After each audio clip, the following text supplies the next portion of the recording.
Happy Sunday everyone. Sunday morning just. Hopefully you can see me and hear me now.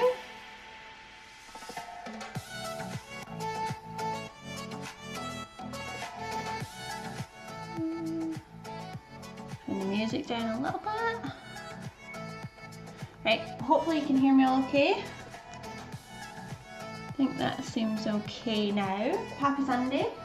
So, just about to make lunch, so I thought I'd pop on here and show you what I'm doing. So I'm going to make some gluten-free pides, which are kind of like a Turkish flatbread really. We used to have them a lot in Germany. Haven't had them in ages, but quite fancied them for lunch today. So I'm going to give that a bash. Got my recipe, and I'm just going to talk you through it as I'm doing it. I'm going to make vegetarian ones, just topped with a little bit of feta. And then I'm going to try, I've not tried it before, but make a gingerbread loaf, just because I fancy some. I feel like Sunday, the weather's a bit rubbish. Could do with something a wee bit tasty and a bit sweet. So I'm just going to get started with the pides now. Get my bowl out.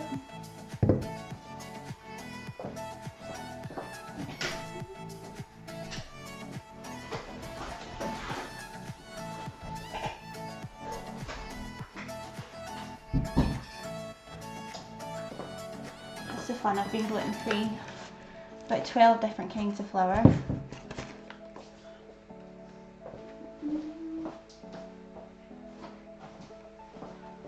Some yeast.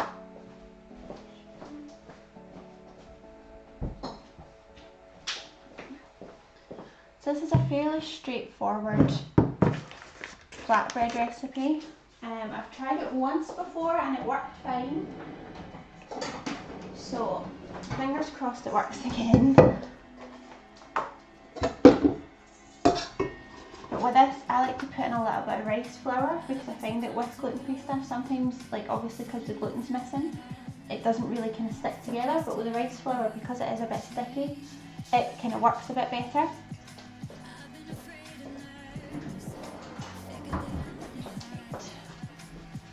So we want start with our yeast.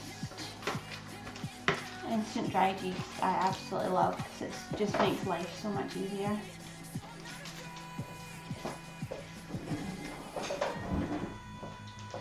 You just need to reactivate it, whatever that means. So I think you just add it to some lukewarm water and sugar, and that kind of makes it kind of goes a bit foamy, which always looks a bit strange, but seems to work. So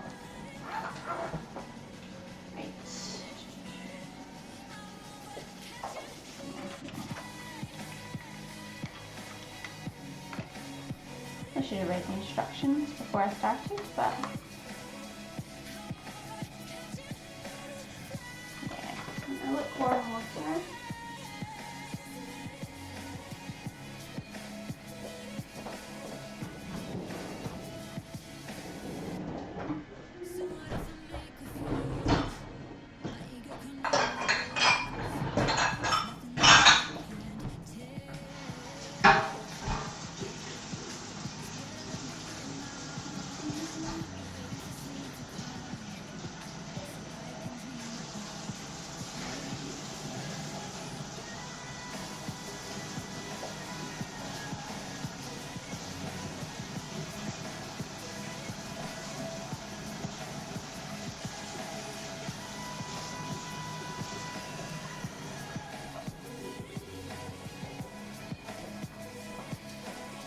So you want, it says lukewarm water, I hope that's warm enough. I think it should be okay.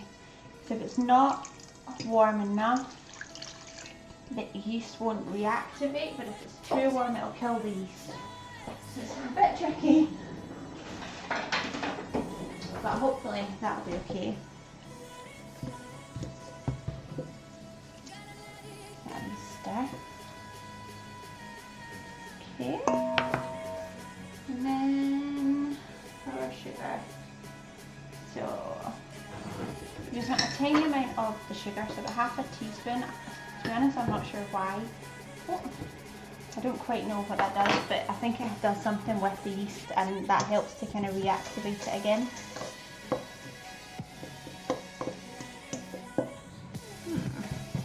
interesting. I'll leave that for a minute and I'll measure out my flour. So I want 70 grams of the rice flour.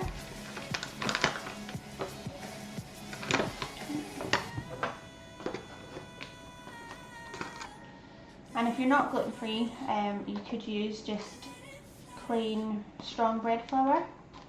But I find this works really well because it kind of gives that gluten back a wee bit. And I'll show you what the yeast is doing in a wee minute. It looks fairly horrible.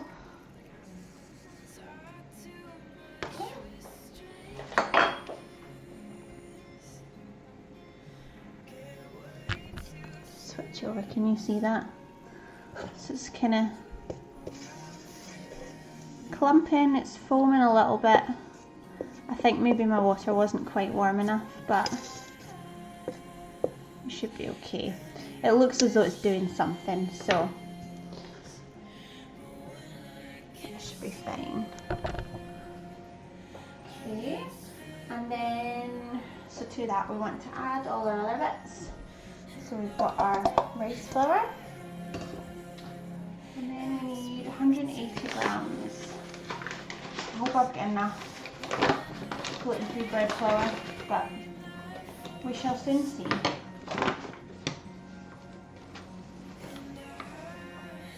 Oh, I think just about. That was lucky. So 180 grams of the bread flour. And then 25 milliliters of olive oil.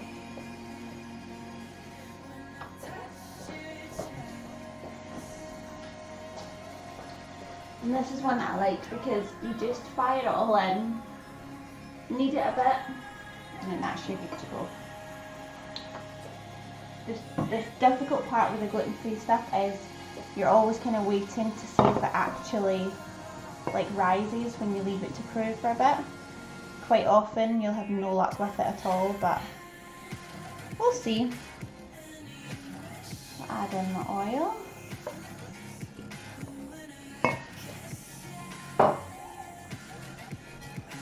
So you can see now, just switch you over. So it looks fairly unappetizing, but I think now I'll just get my hands in and just give it a kind of good knead together so that it all comes together properly. And then we'll see how it looks.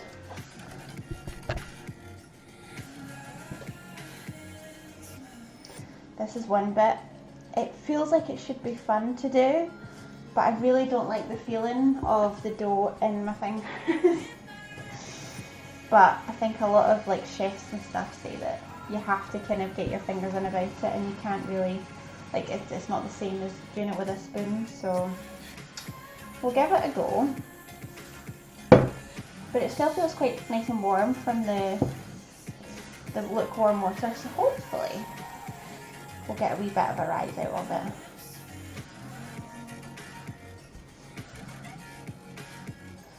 Yeah, that's fairly messy. You can see it's starting to come together. It's still quite crumbly, but I think there's quite a bit of kneading in it, which is nicer because obviously it's all together then, and it's not quite as messy, and then hopefully that will help bring it all together as well.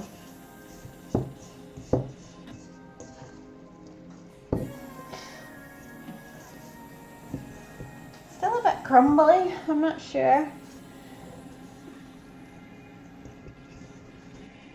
Right, done. Gonna get flour everywhere, but if I do that, then you can see, as you can see there, it's starting to come together. So that's a good start. And then, yeah, so really, because you're wanting to roll this out later, you don't want it to be too crumbly. You do want it to have all come together so that when you roll it out, it doesn't just break into little pieces. So that's what we're aiming for. I'm not going to say that's what's definitely going to happen, because if anybody else is gluten-free, you'll know that, especially with like baking, gluten-free can always go a bit wrong. And I don't think there's any rhyme or reason to it. I think it just depends on the day and how lucky you are that day. So we shall see. I think we're just about there now. Managed to get it all in one big lump. And I've not made too much of a mess so far, so that's always good. I don't know if I'm the only one, but anytime I cook, I have absolutely everything out of all my cupboards and make a complete mess. Then it takes me just as long to clean up as it does to cook. There you go. So you can see that now, we've got a nice big lump of dough. Right, so I just want to knead it now for a bit. Now the recipe says that I can add a bit more water, but I'm hoping I'll be okay. Although as I'm kneading it, you can see all the bits of dough and stuff flying about all over the place. But you just need to be careful kneading it because it can just break up, but I think this also sort of helps the yeast kind of do its job a bit more as well. So we shall see. And then once you've kneaded it for a bit, you just want to leave it in a warm spot for about an hour. I probably won't leave it as long as that because I'm starving and I don't think I can wait that long. I sometimes, if I'm leaving something to cook, especially gluten-free stuff, because it's a bit awkward, I sometimes will put the oven on and just put it down really low, so maybe to 40 degrees, something like that, and just stick it in a bowl in there. Sometimes it works, sometimes it doesn't. I have found that I've gone in and it's actually started cooking the top of it, so you've got like a really crispy edge, which isn't ideal, and you have to kind of knead that back in again. But sometimes it has worked. So, but it is quite warm in here today, so I think I'm just going to leave it in the bowl and hope for the best. So now take a mental note of how big this is, and we want it to be double that size in about an hour. I can tell you now that's unlikely to happen, but you never know. So I'm going to put my bowl back again.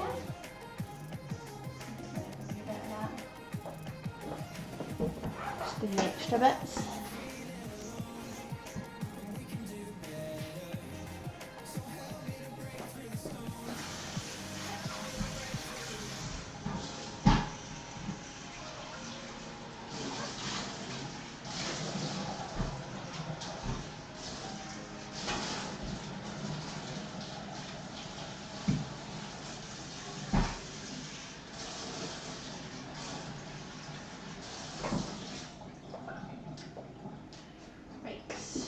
Then I'm going to put a little bit of olive oil, or a little bit of oil in the bowl, which stops it sticking, it'll stop the dough sticking if, like, once it starts to rise.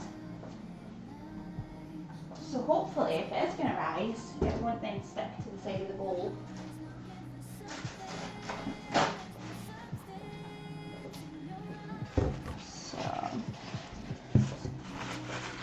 A little bit of kitchen roll for it. And my hands are still a mess. See, this is why the dough, it gets everywhere and you cannot get it out from anywhere. So I'm just going to stick a wee bit of oil and just kind of give it a bit of a rub around the bottom of the bowl. And then we'll stick our dough in. That looks quite good now actually. And then I'll get some cling film. And again, really. And just stick a bit of cling film over the top.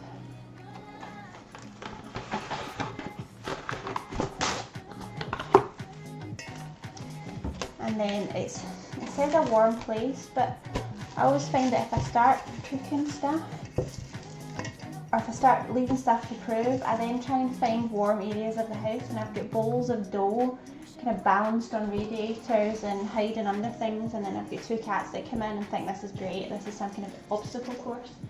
So I'm going to find somewhere warm to put this just now.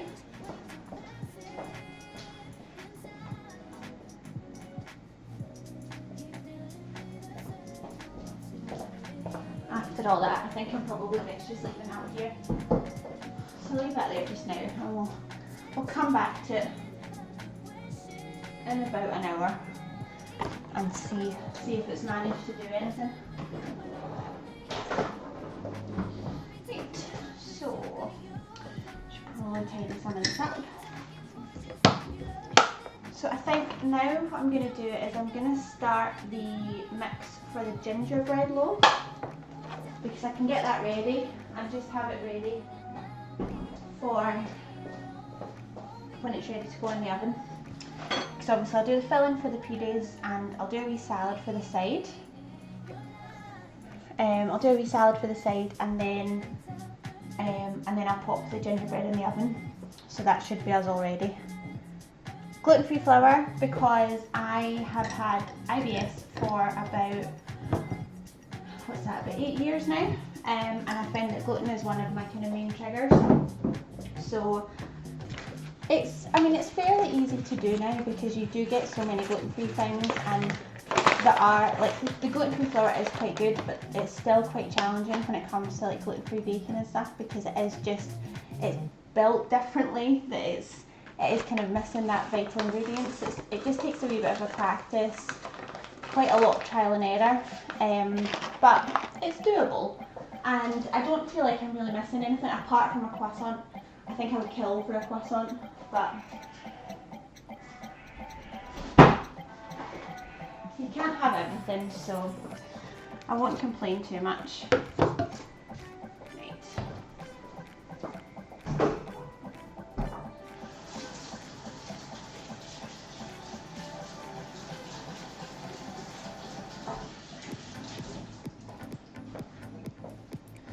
So you can see, I don't know if you can see the bit of a mess that I've made here, but we'll give it a wee wipe. I end up getting myself in such a mess when I'm cooking, especially if I cook multiple things. There's just stuff everywhere, but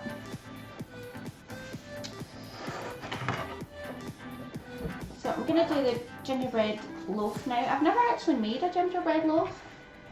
It's one that I used to really like when I was little. We used to get I think it's like the Jamaican gingerbread loaf.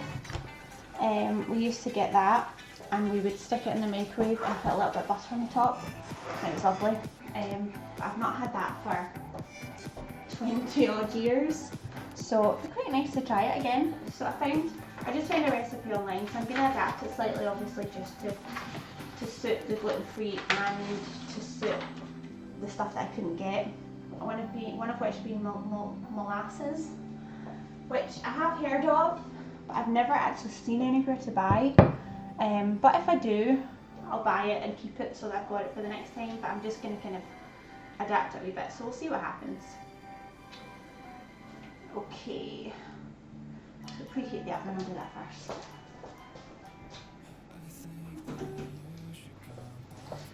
Right.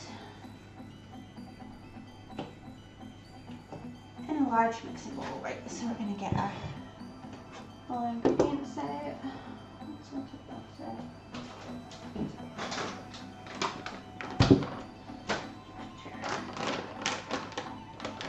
I kind of wish I could be one of these people that always, before they start, they've got all their little bowls out ready to go.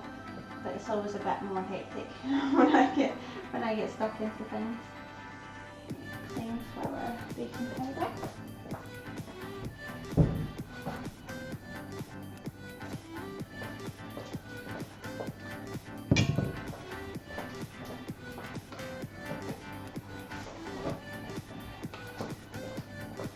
And again, yet more gluten-free flour. Ginger, cinnamon.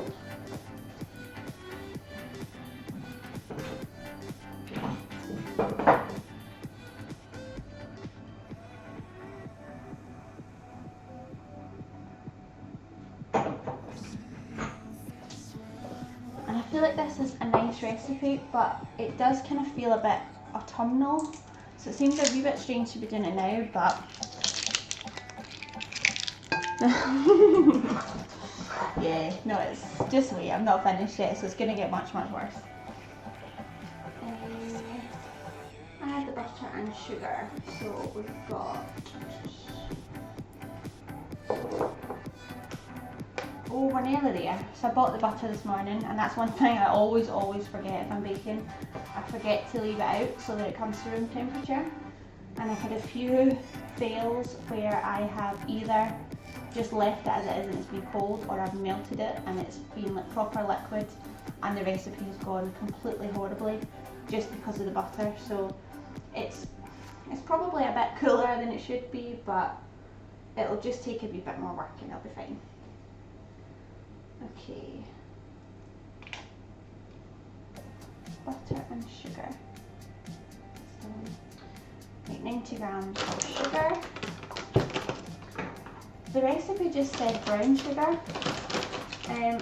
but when I went to the shops I had the choice between dark brown sugar or light brown sugar, but because I don't have the molasses, I thought maybe this would even it out. So no idea if that's the case or not, but we shall soon find out.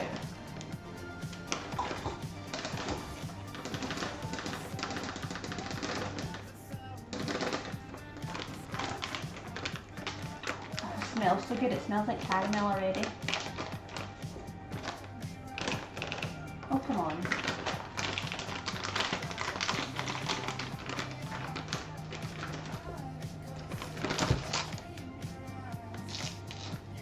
Nearly. Okay, so add that to our butter. 115 grams.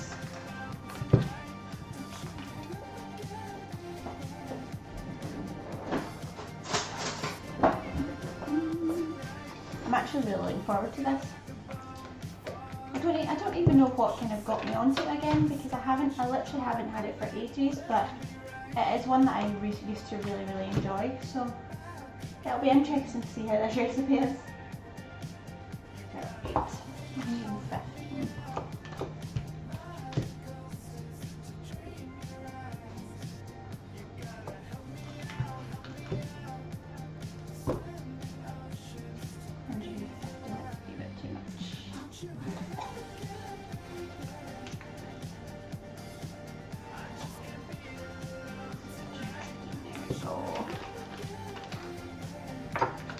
And I've just seen that this is supposed to be done with an electric mixer, so we shall see if I'm able to do it with a wooden spoon or if I give up and mix it out.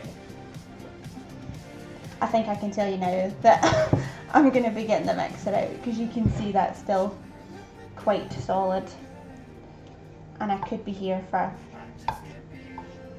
the rest of the day, I think, if I did it that way. Yeah, no, let's rethink this slightly.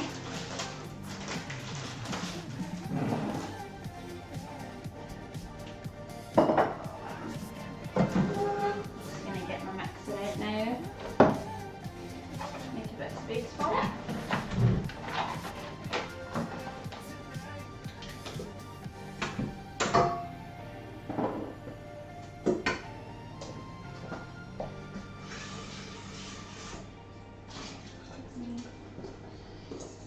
Wash out.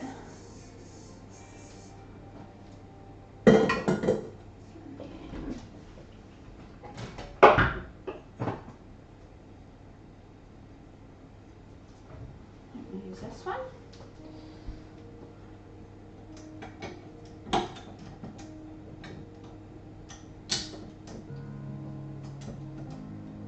Although the last time I put brown sugar in my mixer, the brown sugar I think was probably slightly old and it was rock solid. So as soon as the mixer started mixing, the whisk attachment on it completely bent. So it's kind of half ruined my KitchenAid, but I figure if I stick to this, the beating one, it should hopefully be okay. Let's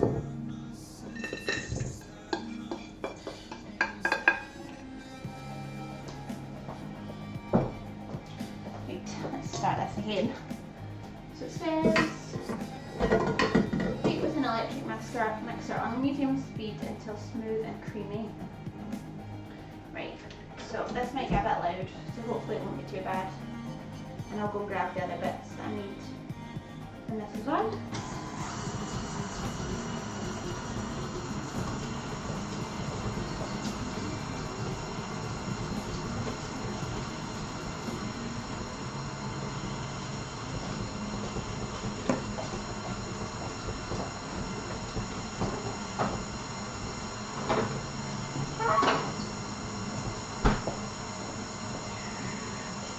Vanilla and an egg.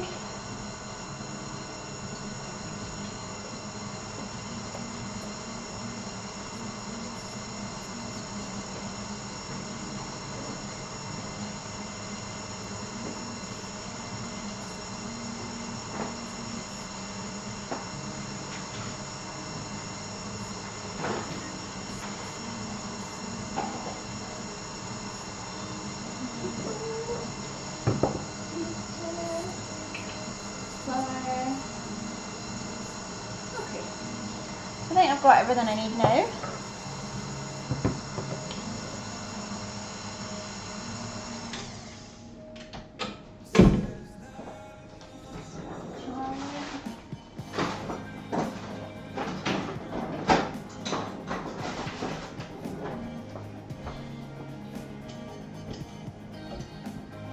don't know if you can actually see that from this angle. No, I'm a bit far away. So I'll show you in a minute because it's not quite come together yet, but I think another quick mix and we should be okay.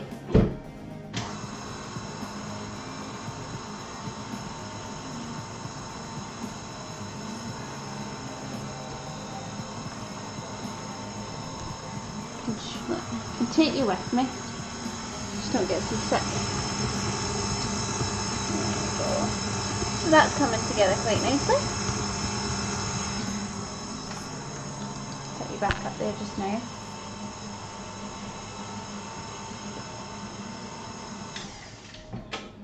Right, and then we want to add vanilla, egg and the dreaded molasses. So I've not got the molasses as I said, so I googled it and apparently golden syrup can also be used, so I think it's probably not going to be as strong a flavour and maybe not quite as kind of treacly, but I love golden syrup, so I'm sure it'll be fine. So we've got one large egg.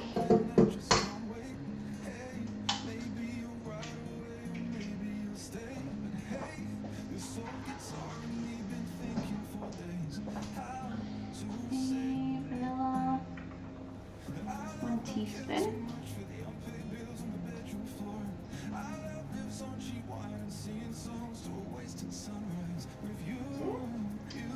And how much of that? We've got 60 ml, that's quite a lot actually.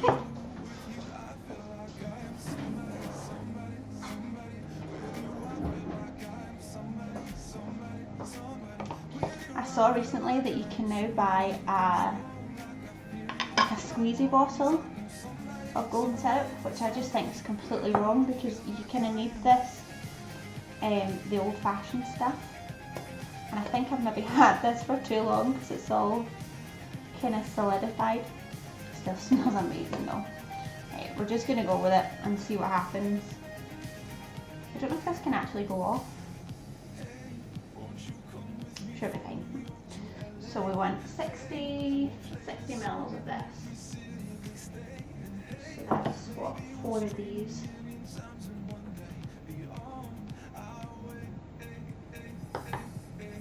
I'll maybe need to get a new one of this for the next time I bake something.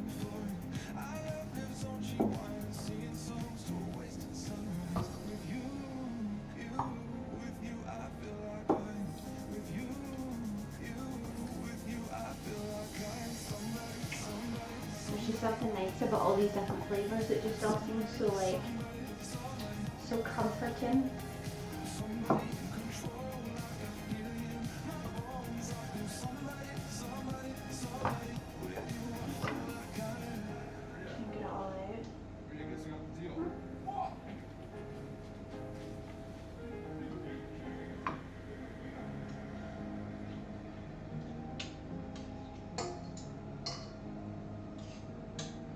the thing with golden syrup, it sticks to absolutely everything. But it is worth it. Yeah, old but gold, definitely. I mean, that's it. That's what you want from a tub of golden syrup. You want it to look as if it was one that your granny had. Right. Butter and sugar, add the vanilla egg and the molasses. Beat briefly until combined. Okay.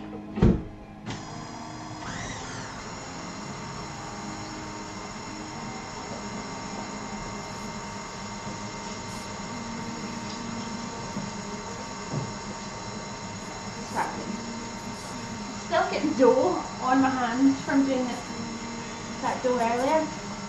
Right, I need that. These are it.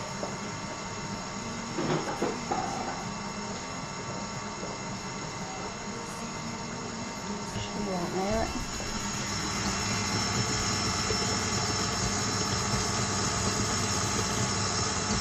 So according to the recipe, it says that it is going to look a bit lumpy, but that should be okay. And I've just got batter on my wire.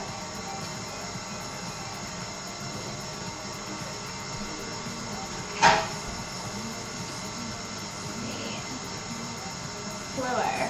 So we add my flour.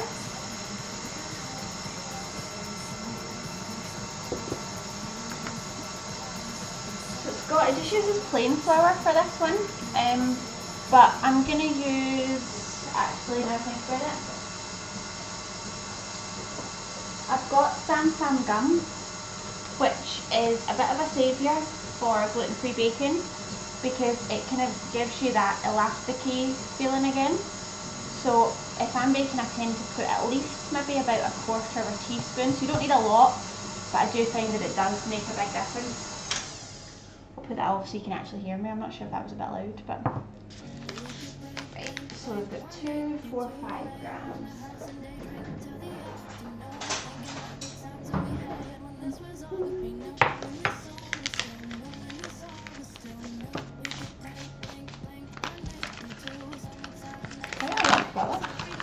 I hope my loaf tin's big enough actually, because it seems like it's going to be quite a big cake.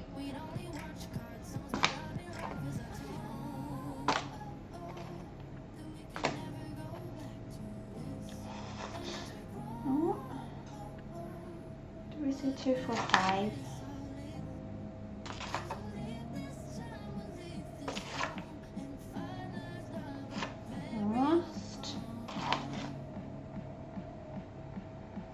Quite pernickety when it comes to the numbers. Like if it's 2, 4, 6, it's not okay. It needs to. You need to get that one last gram out. Okay, so that's ready, and then baking powder, baking soda. So I'll get a teaspoon.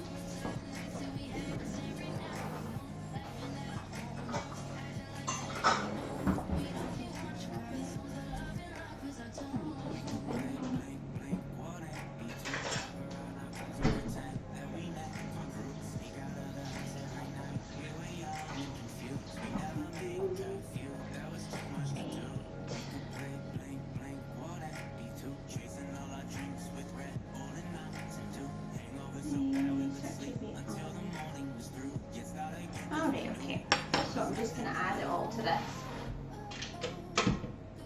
So we've got a teaspoon of baking powder. It says a half a teaspoon of baking soda. I'm assuming that's the same as bicarb of soda, but it's only half a teaspoon, so I'm hoping we can't go too horribly wrong with it. And as I said, I'm going to add some of my xanthan gum. You need to watch with this though. If you put too much in, it can literally taste, it can then make your bread or your cakes taste like chewing gum. So there's definitely a line that you need to watch you don't cross. Ginger and cinnamon. So we've got a teaspoon of ginger and half a teaspoon of cinnamon. Oh, it smells amazing. It smells like Christmas. that's lovely. Or I could go like a mulled wine or something now actually. A bit early on a Sunday, but.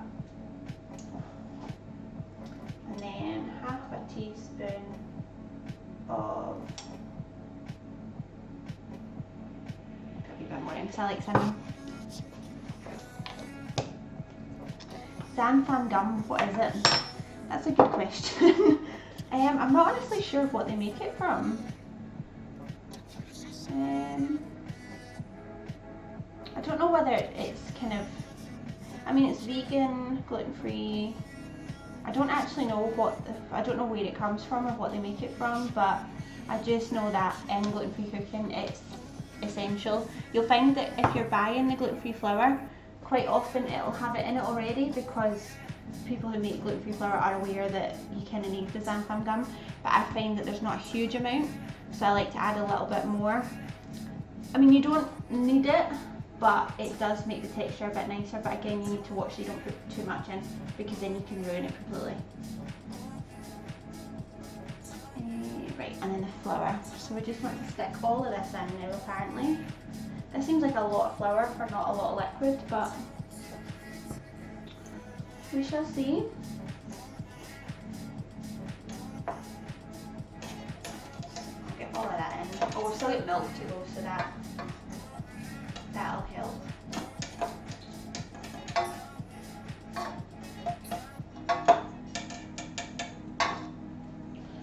Okay. And then how much milk do we want? 120 mils.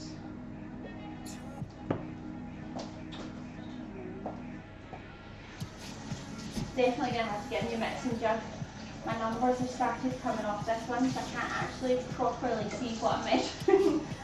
So it's a bit of a guessing game, but I think if the next couple of uses the numbers will probably be off completely, so I might have to get a new one then. So I'm definitely not good enough just to be able to guess. Okay. 120 mils.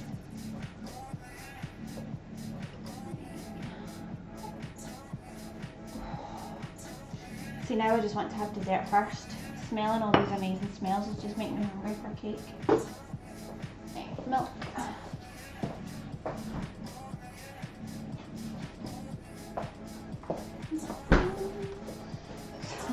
I don't know if you can see that, but there are very few numbers left on this, so it's going to be a bit of a guess. I think that's 100. Yeah, no, I definitely need a new one of these because you can hardly see. Oh. 120 was, isn't it? Yeah.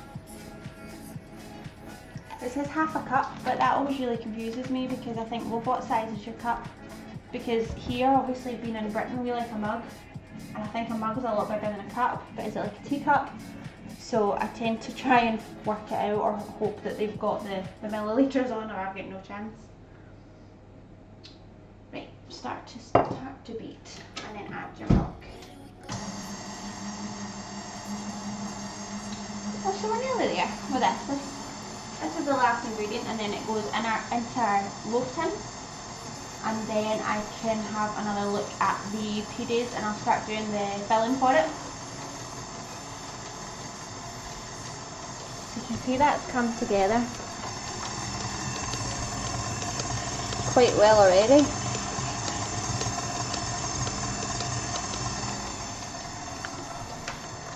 Put it back up here. I'm start adding my milk now.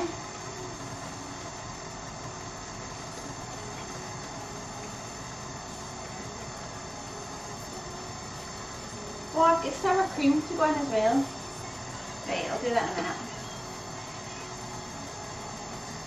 I've just realised that my recipe is cut off a bit at the side, so I think I'm missing some of the words. Either that or they've just forgotten to write cream, because I've not noticed it before now. But we shall see in around 45 minutes if I've missed anything out.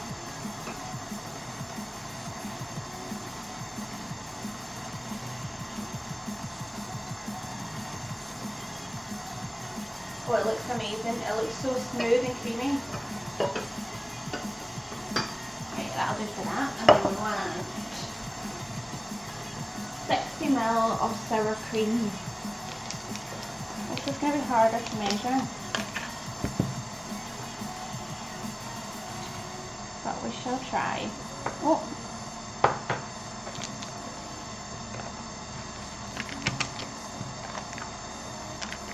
It's definitely gone a bit liquidy. I've left it out and since I got back from the shop this morning. I thought, well, I'll use it soon anyway, but it's it'll be easier to measure though because it's not in a lump, so that's something.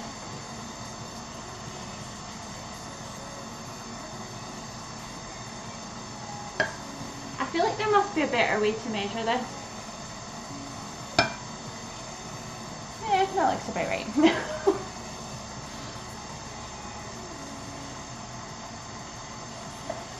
Can you tell I'm not a baker? I feel like I hide it well sometimes, and maybe not at the moment. I do like eating cakes, but I much prefer cooking like meals, like main meals, kind of savoury things. Even savoury baking I prefer. But I've just got a real hankering for this gingerbread loaf.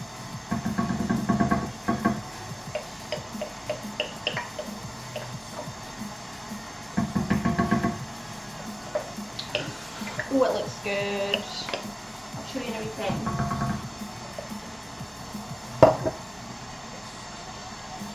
I can show you again now. Not. I mean, look at that. Oh, I'm excited. Right, I should probably try and get rid of some of this stuff now. Those out the road.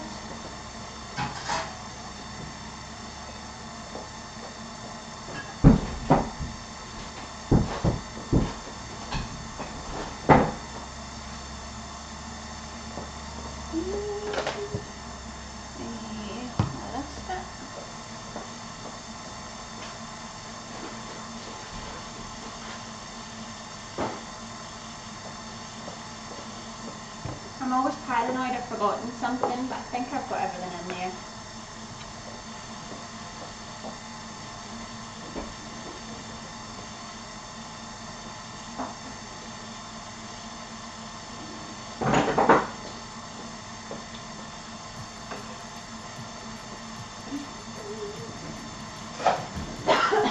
Right.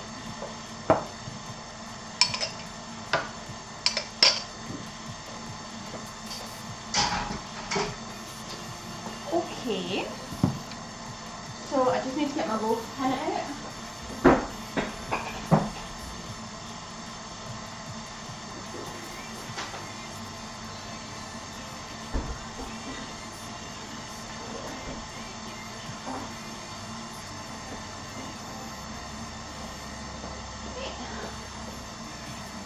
Oh, that looks so good.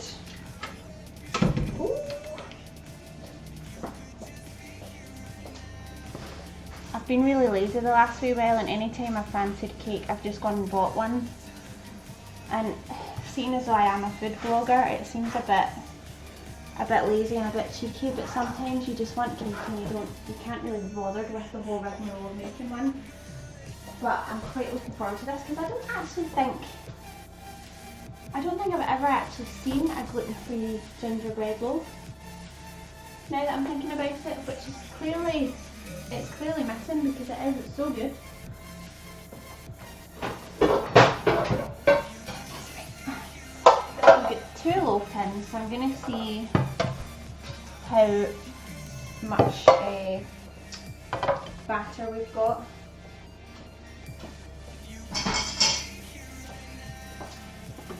And then I can, this is grease or line it with paper. Yeah. Oh.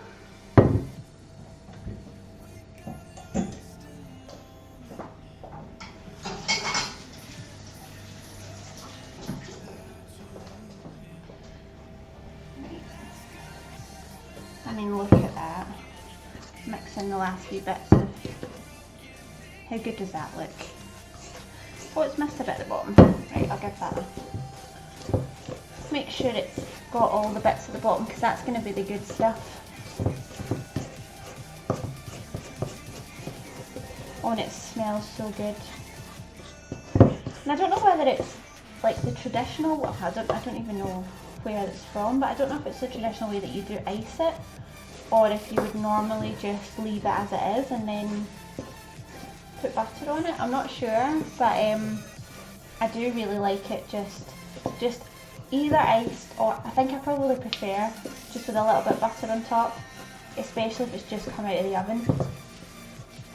Right, so I'm gonna, this is a bit of heat. Right, I think we're gonna go for,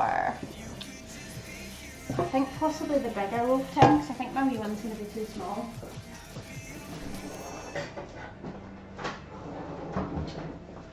And I feel like this is like a kind of arts and crafts bit now. And it may be a bit loud, so I do apologise in advance.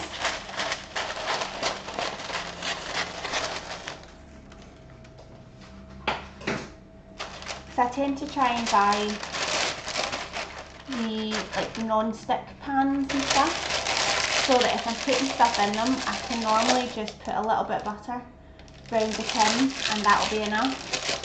I'm quite lazy when it comes to, plus I always feel like there's less waste then if you do it that way. Right, I'm just gonna go,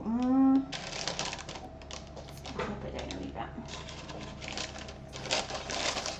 It's when you see people like, they get a pencil out and they measure it all up, and I take time for that. I mean, this will be fine. If it's slightly lopsided, it's not a big deal.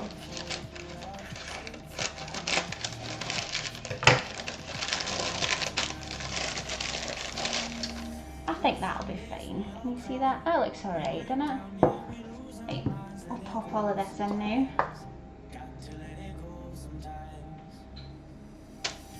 I mean, look at it. It smells so good. I think I probably could have put a bit more cinnamon and ginger in. It's not overly strong smelling, but it does smell good. So, and I think the dark brown sugar will have helped because it will give that kind of caramel flavour.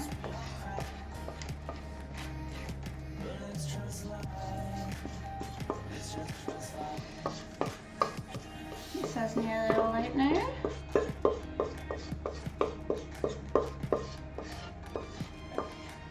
Don't like to waste any of it.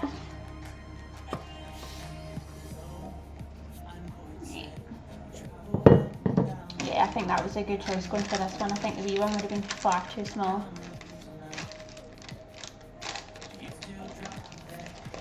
And I'll just kind of even out a wee bit.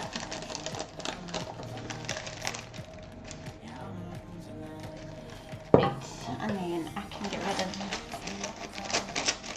some of this extra and try and not drop it into the cake. Hello! I'll try and not drop it into the cake and make a mess, because you don't want to bake greaseproof paper into your cake.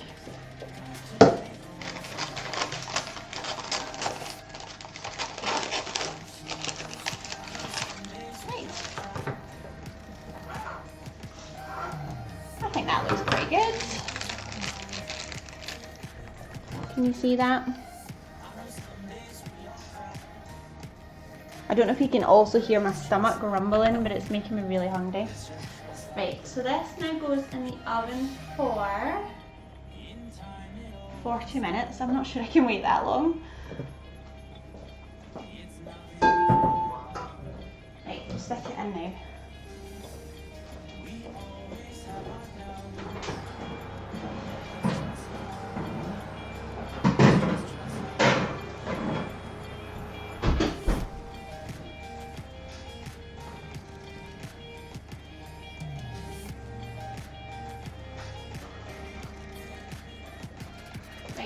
So that's that bit out of the way. So I'm gonna, what is that there?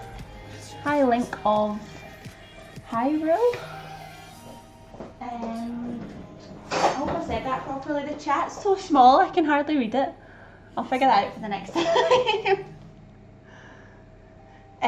Oh dear, was that a bit loud? I do apologise. Right. I hadn't realised I was cutting it right beside the microphone.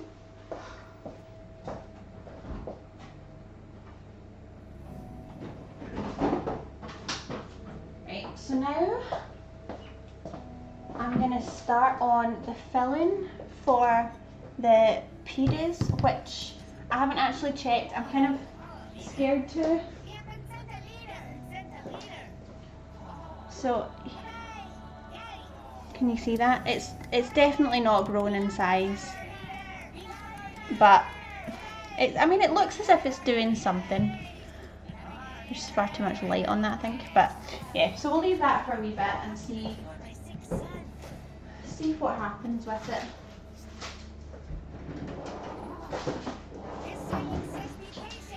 Right.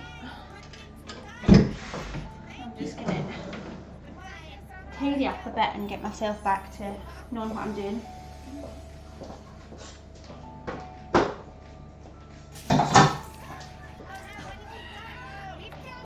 Right, okay, so I'm going to do the filling for the pides, and I'm just going to do veggie ones. So that's what I kind of like about this recipe, is you can pretty much use whatever veg you've got in the house.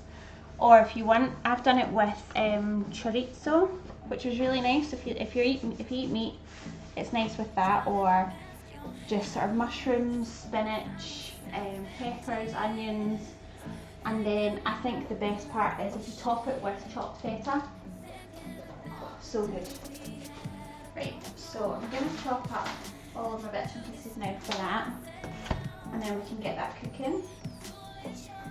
So I'm going for 2 onions, some chestnut mushrooms, what else did I get? A pepper,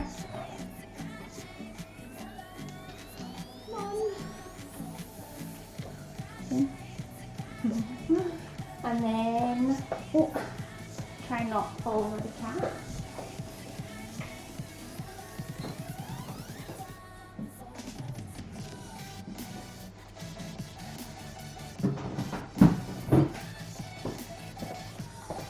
And then I'm actually going to use some kale. Oh, my fridge isn't closing.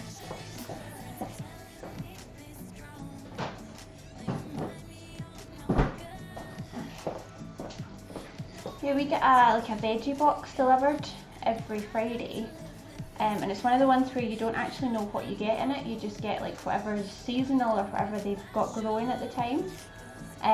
So this week, well, on what day is it today? Sunday. On Friday, we got quite a few nice bits. The peppers, and then we've got this nice bag of kale. I can get it open, and it all comes in these compostable bags. So normally if I don't rip it open, I can use it again for the food waste. Oh, for goodness sake. Right.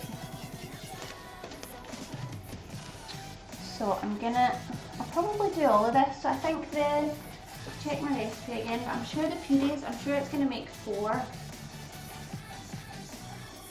Yeah. So we're going to make 4 of them.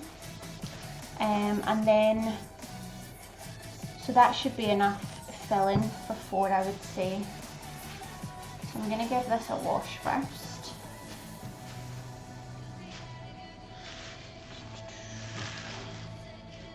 Get my pan.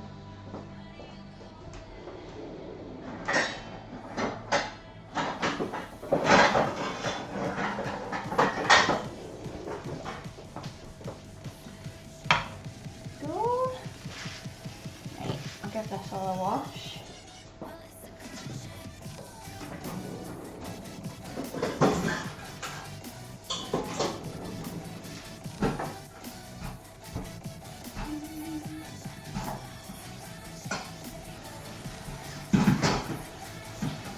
I do love getting the veggie boxes, but the only thing is sometimes is so fresh and it's come straight from the farm.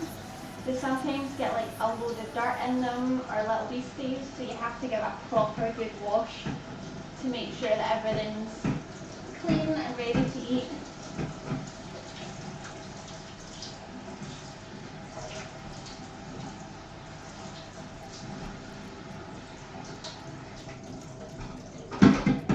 Leave that to drain just now.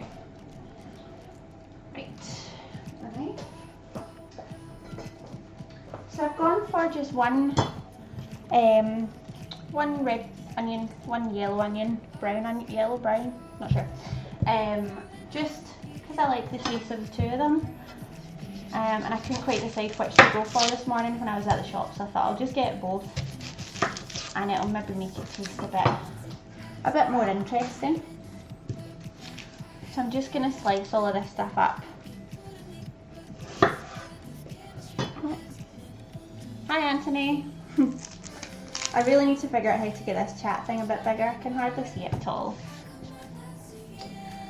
Yeah, so this, again, before, like, we've done it with all sorts of different bits and pieces.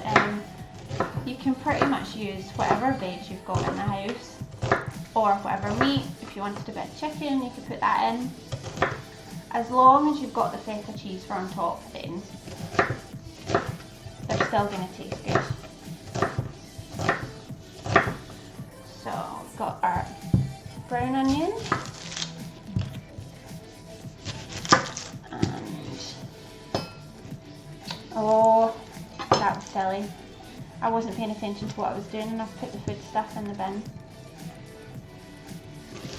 We're quite lucky we get our food waste collected, so I do like to try and like recycle as much as possible, but it happens. So. And I'm one of these lucky people who wears, I've got contact lenses, so unless it's a really, really strong onion, it doesn't tend to bother me. But then I notice if I've got my glasses on, I'll cry for hours with onions. Right, I'm gonna stick these in.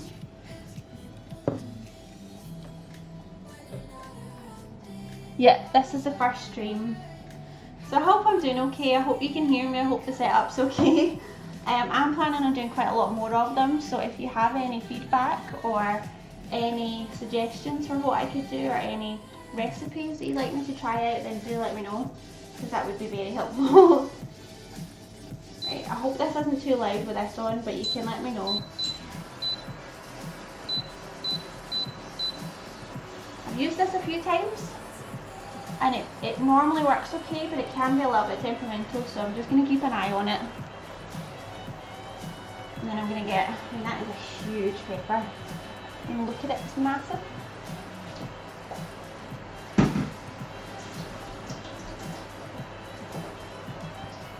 Not quite sure why I compared it to the size of my head, because it's definitely not quite that big, but. And again, I'm just going to chop this up. And we'll fry it all off in some oil and some herbs, just so that it's kind of cooked through, and then they'll all go in and fill the pides before they go in the oven.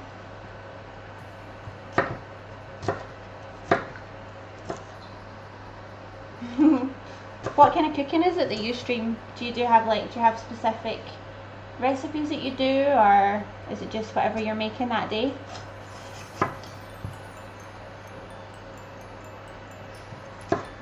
That would be interesting to know. Because I've seen there's definitely a few sort of cooking streams, but obviously with me being a food blogger, cooking is pretty much what I do all the time. But I thought it was quite interesting to see that there are some cooking streams on Twitch now, because I kind of always thought it was just gaming. But I'm not gonna lie, we discovered Fall Guys yesterday, and it's, I mean, I could become quite obsessed, I think. Ooh, that smells quite hot now.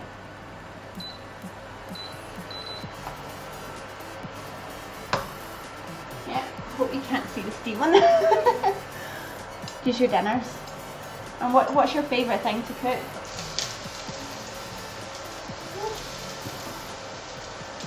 do hope you can still hear me over this, because this does seem quite loud at my end, but it hopefully won't be too loud for too long.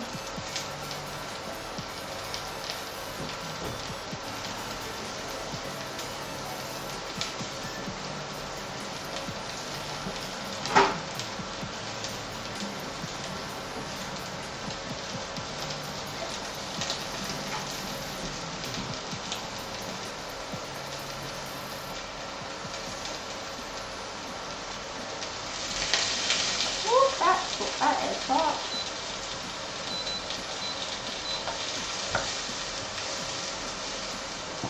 There's just something nice about the smell of cooking onions though. Spaghetti. Yeah, that's always a good one. I think that's actually going to be one of my next ones. Is one recipe that I've made before is spaghetti with like mushroom meatballs. So they're vegetarian. Are they vegan? I think they're vegan, but they're made from mushrooms and oats.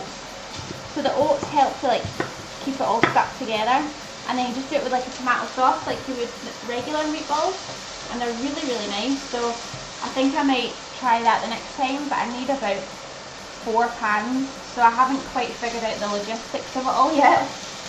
But once I have figured that out, then that'll be one of the next ones.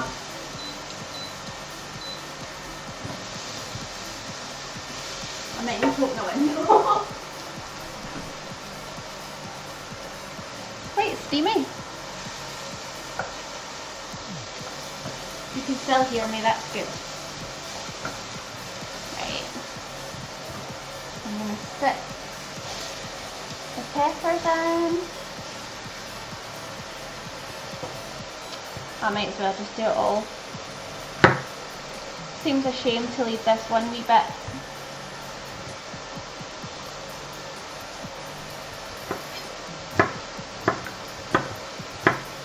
There is still music, I just can't hear it.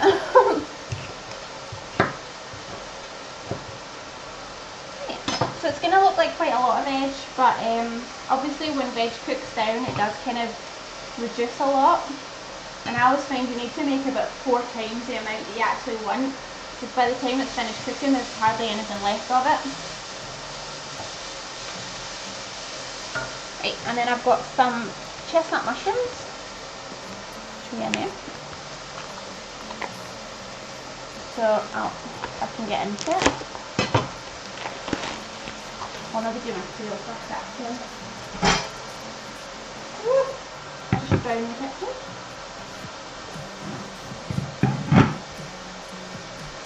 Right. This is still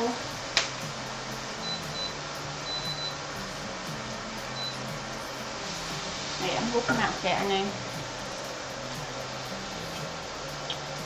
And then with the kale, I tend to I'll chop out the stalk bits and just take the leaves, and then I'll keep them to one side, and then I'll make a soup with these.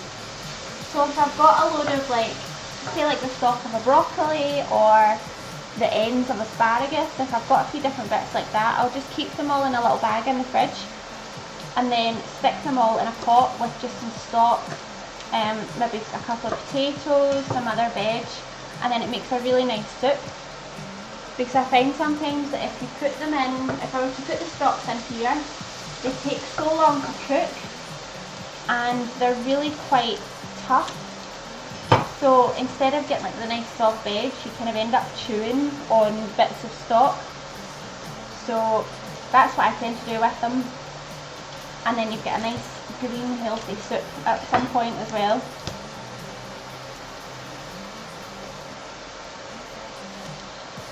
Probably should have drained the kale slightly better. I think I'm drowning my worktop, but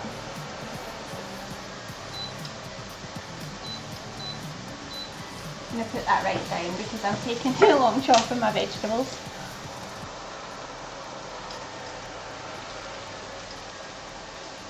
But they will look nice and colourful, obviously, because you've got the red pepper and the green kale and stuff.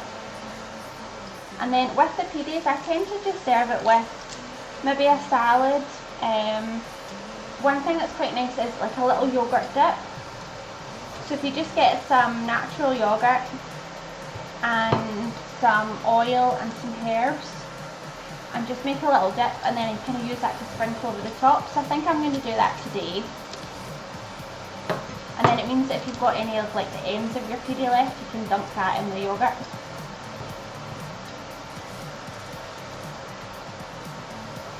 This still seems so hot, but it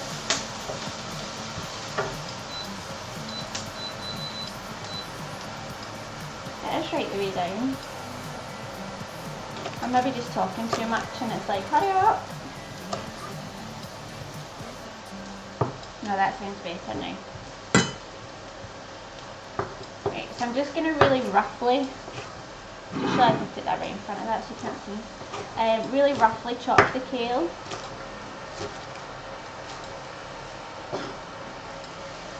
And this is all just going in with the rest of it, and then I'll just season it with some salt and pepper and one of my new favourite things, warning advert, my new, I've got a seasoning mix that is gluten-free, low FODMAP, vegan, and I pretty much put it on everything. I don't think there's anything that I've found that it doesn't make taste better. So I'll put some of that in. I think that might be enough kale, and I'm kind of bored of chopping it as well.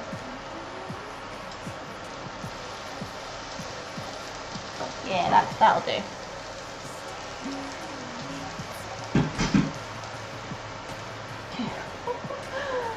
Just as well my laptop's out of the way, it's kind of swimming.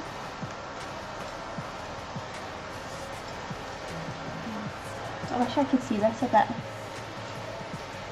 You can still hear me, that's good. Yeah, we'll need to, I'll definitely need to have a look at your dinners as well.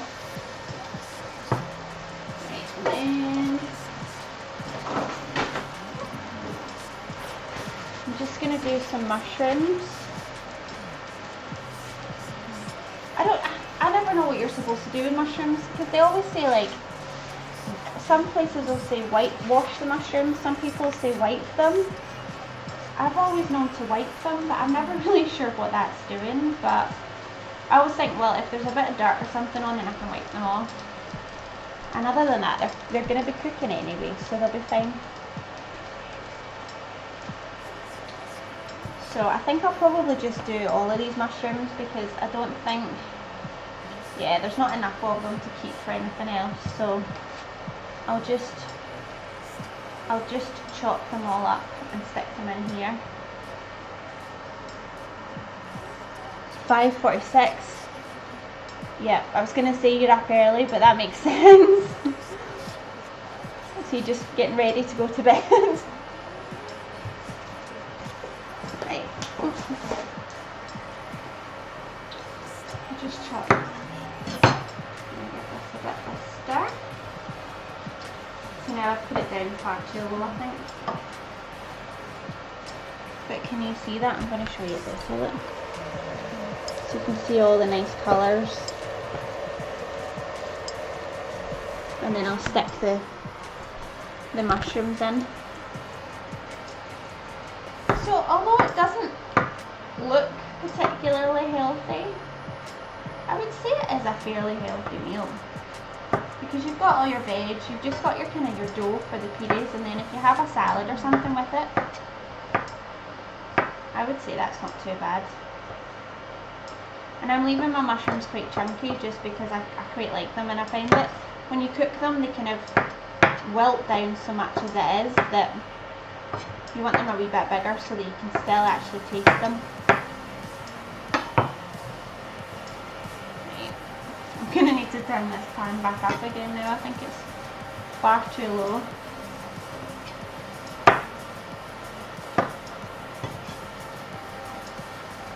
Plus it's maybe slightly too small.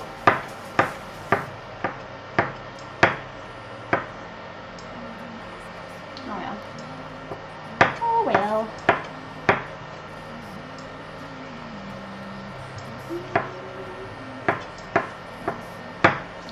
These smell like good mushrooms.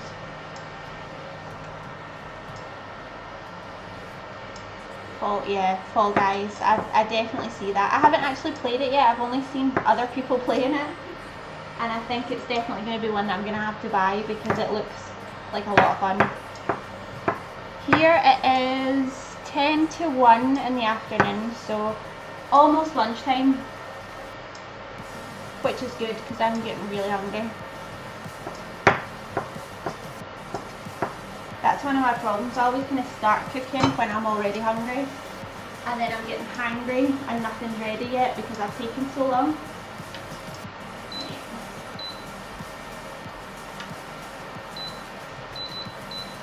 We'll get a bit more of something going in here.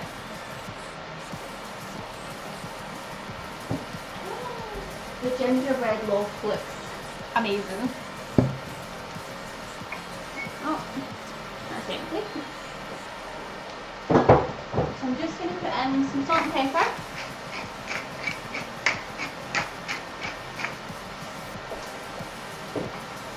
And this is the herb mix. I'll show it in there. The herb mix I was talking about. So this is one that I've actually made myself. You can buy it if you're based in the UK or the EU at the moment.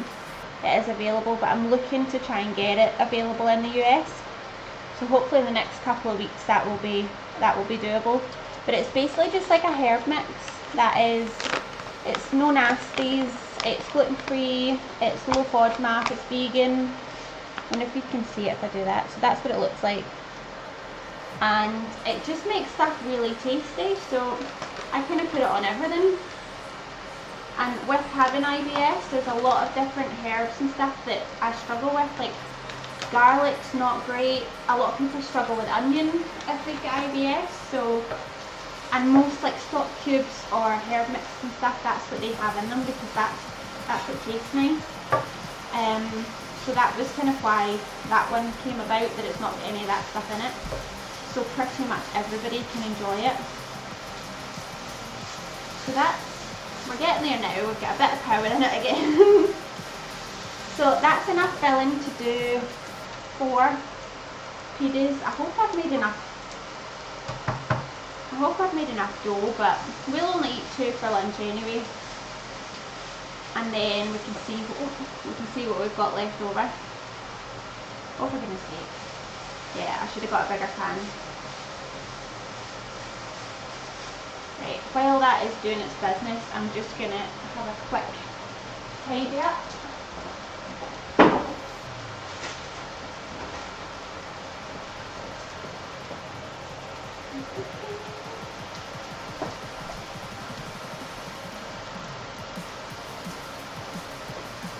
Because then I'll need to roll out my pides, which is always a bit of a mess. So I need as much space as I can get for that.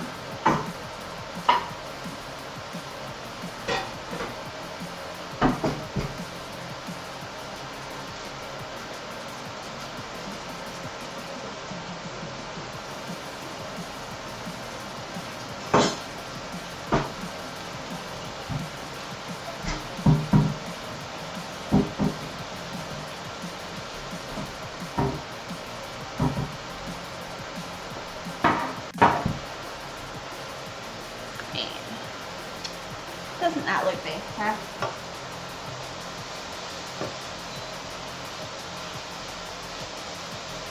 And then you can see that now. So apart from all the steam, it's looking pretty good.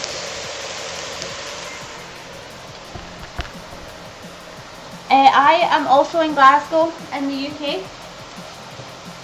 So unfortunately not having a great summer at the moment, but can't complain too much.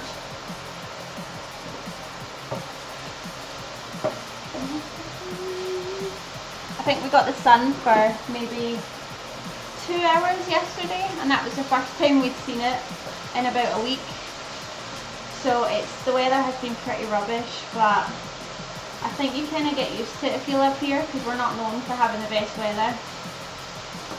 And we're just outside Glasgow, so kind of a bit of country, a bit of city, so it's quite good.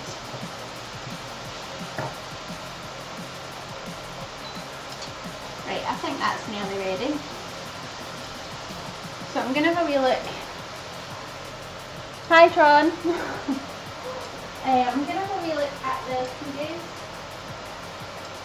I mean, if you've been here from the start and you've seen me make this dough in the first place, you'll remember what it looked like before. It very much still looks like that. It's not resin, but we'll do what we can. So that's what it looks like. Yeah, I mean, no. That's not what I wanted it to be, but we'll see how we go.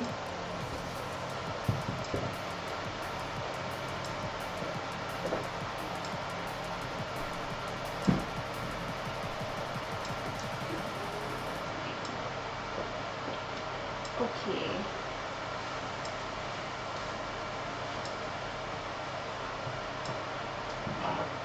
Now we've got the really messy part.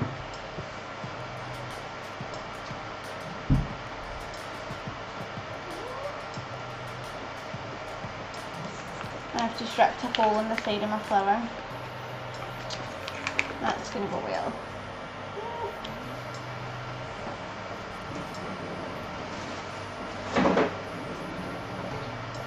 Right, I think I'm going to turn this off now. So I can show you it without all the steam.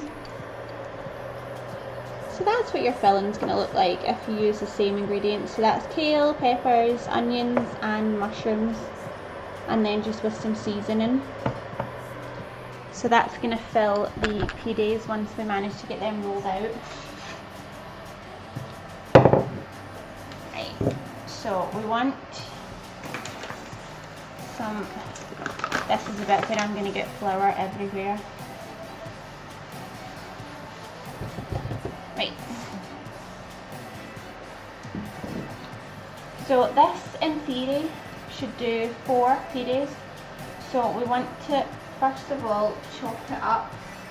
I don't think I need to.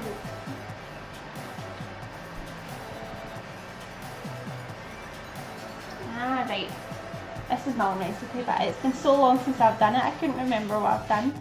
Right, so I want to knead it again now, just for a wee minute. And it says to add some salt. Did I add salt when I was making the dough? I can't actually remember. I'm not sure, so I'm going to add a little bit of my herbs again. Just the less, the rest of what's in the packet. And that should be okay. Should it be fine? It shouldn't be too salty, so. And then I've just to knead this thoroughly to get all the salt in, and then I'm going to leave it again for 5 minutes, and then we're going to chop it up into 4 bits and then roll it out. If I had a picture of the pides, I could show you how they look, but I'm not quite sure. I've not worked out how to do that yet, so once I do, I'll put a picture in, but it shouldn't be too long before you'll be able to see them on here. They shouldn't be too far away. So actually you can see with the kneading, it's come together a bit more. So that should hopefully be okay. So, oh, it's nice and quiet now. That hob is so loud. Right. That looks a bit better. Okay.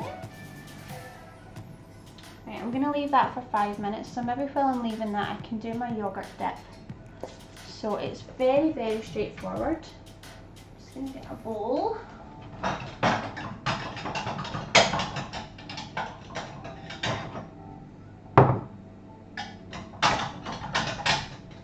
And this is one that we have at like barbecues, or I mean basically most things that we make, we quite like to have like a little dip for. If it's roasted veg or some kind of meats.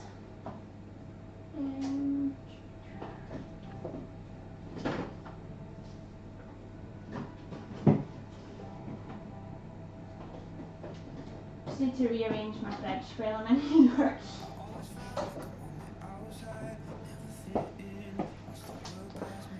yeah, so this is one that we make all the time, and it's really straightforward. So we just use some plain yogurt, and I've got the Alpro stuff just now, which I've actually really been enjoying.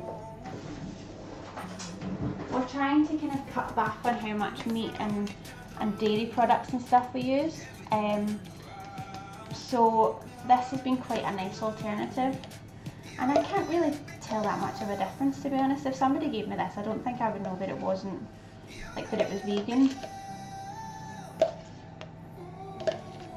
I'll just finish this one off.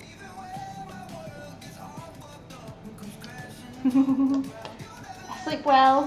Thanks for watching.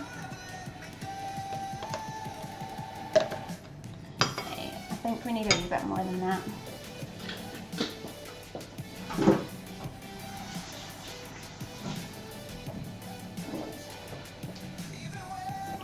Put a wee bit more in.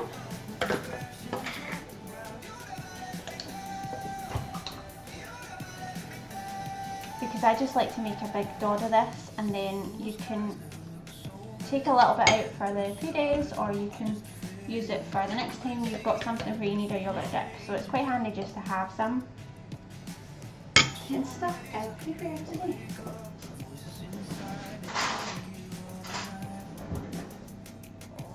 Oh, and we're only 9 minutes away from the gingerbread being finished, and then I can get the Pides in.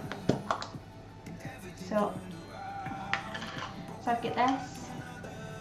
It's garlic mayonnaise. It's one that I got in like it was a Spanish section in one of our supermarkets, and it's so strong, but it's really tasty. So you only need like maybe half a teaspoon, depending on how strong you like it. But it just gives that really nice garlicky taste to it, which I think goes really well with the Pides. I don't know if that's actually been enough now. And then I'll put in some of this again. As I said, we get through a huge amount of this, just because it goes on everything. So if you are interested, when I figure it out, I'll put a wee link to where you can buy it in the chat, and you can have a wee look at it. I hope if I could get it open. And then probably just about a teaspoon of this. I think that'll do. Because as I said, it is quite strong tasting, so you don't need too much. I think that'll be fine. And then just a dollop of olive oil.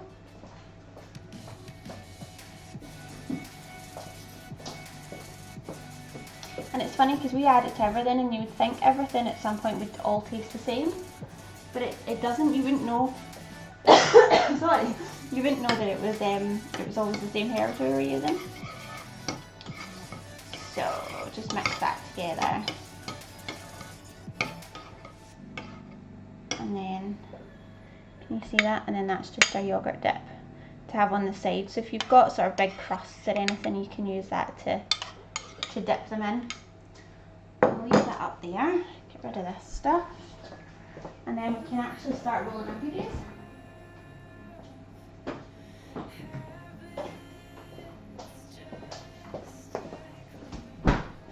Right, let's see how we go on with this now. We don't want too much flour, especially when this is gluten free, because it can break quite easily as it is. So you don't want it to be you don't want to incorporate too much more flour, or it will just all fall apart. So we're going to make 4 out of this. So I'm just going to chop it into 4 chunks. Although they seem quite small. So it has been quite a while since I've made this, so it might be, yeah, we'll see, but they could just be quite small ones. So you're basically, you kind of want to roll it in. So how it's going to look is, it's going to look a bit like a boat, which sounds a bit strange, but that's how you want it to look. So you kind of want it to be at like an oval shape, and not as thin as you can get it, but not too thin, because you don't want it all kind of collapsing when you put the filling in it. But then you don't want it too thick, because then it won't cook and then you'll end up with that kind of doughy bottom. I think that should be okay. So that's maybe about 1/2 centimetre.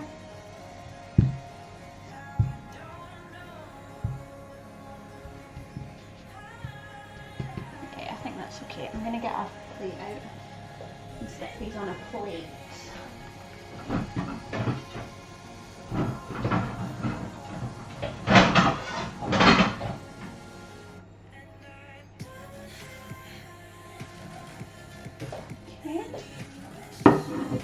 And then, so once you've got it like that, you can see that's kind of, it's kind of longer that way. And then we're just going to spoon, I'm going to get bread.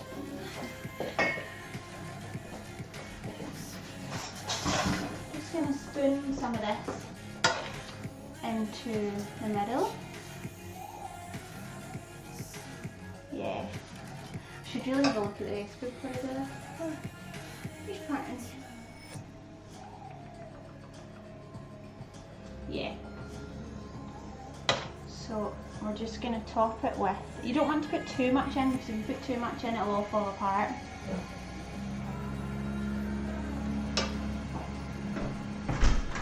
Close that over again. I think my neighbours just started cutting the grass. So you want it all in the middle like that, and a couple of peppers. And then you kind of want to pick up the side. I think I should do a little bit more. And then you kind of pick up the sides to make this little boat shape. Oh, I hope I've not done it too thin. So it's, I mean, I'm sure there is a knack to this, and I'm sure this isn't it, but you just want to pull up the sides so that they kind of fold round your filling, and then pinch at the end, if that makes sense. And if that's kind of, yeah, that doesn't look too bad. So that's what it looks like. So it's like a little kind of boat filled with veggies. And then I'm gonna get my slice for this. So then we're gonna do this 4 times and hope that I don't break them moving them over. Although actually I could just put them straight on the baking sheet.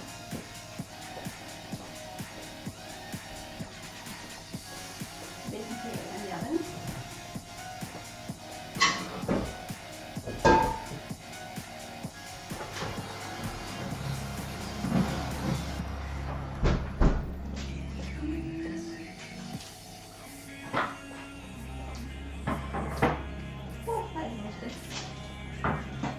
See, this is what I mean about getting in a bit of a mess.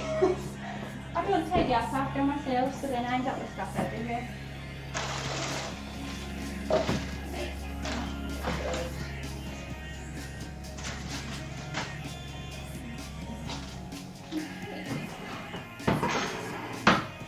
And that's actually possibly quite good that that's been in the oven, because it means then that it'll, so I think that's what they say with pizza, that you should put it on a hot tray or a hot stone, because I think it then cooks the bottom quicker.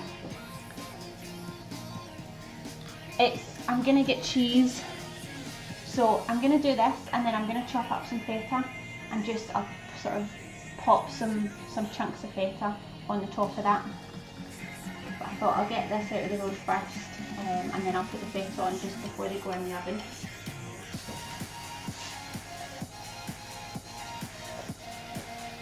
So I'm just hoping that they all stay together. But as I said, with gluten-free food, it's always a bit of a gamble. But hopefully if you're just using regular flour, you should be okay. Right, before I roll the next pide, I'm going to get the gingerbread out of the oven and show you.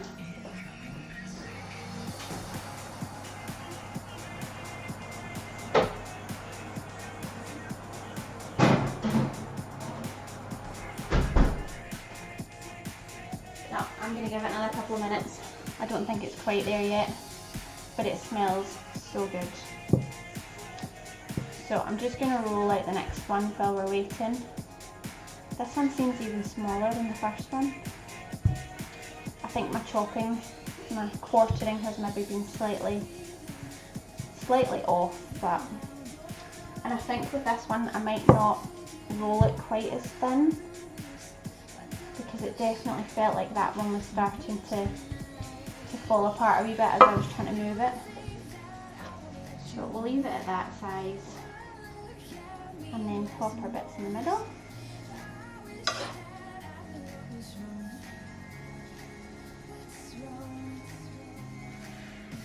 Overfill this one now as well. And then again, you just want to kind of lift the edges, pinch it at the top and the bottom.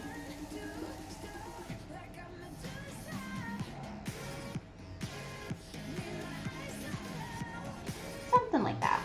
Maybe get a wee bit more in. And that's it. You can always kind of fill it up after if you realise that you've got a bit more space, but it just makes it a bit easier to get it all together.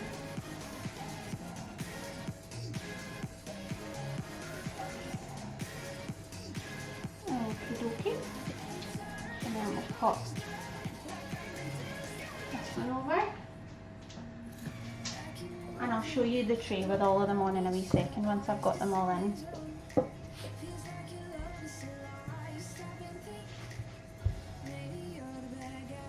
I think I have possibly done too much filling, but at least with that you can just do that on the side, or you can, once it's been in the oven, you can just fire a little more on that on top.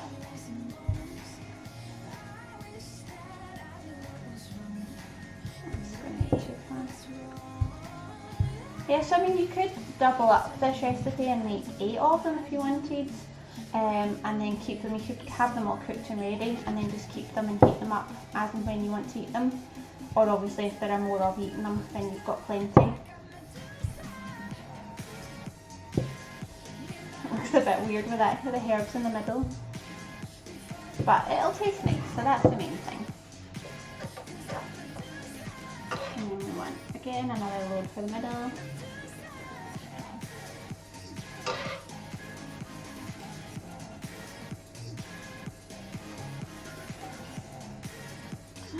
I don't know about you, but I'm starving.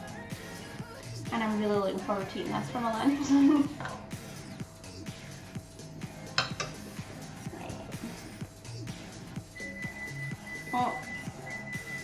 Oh, hang on. I'm coming. Right.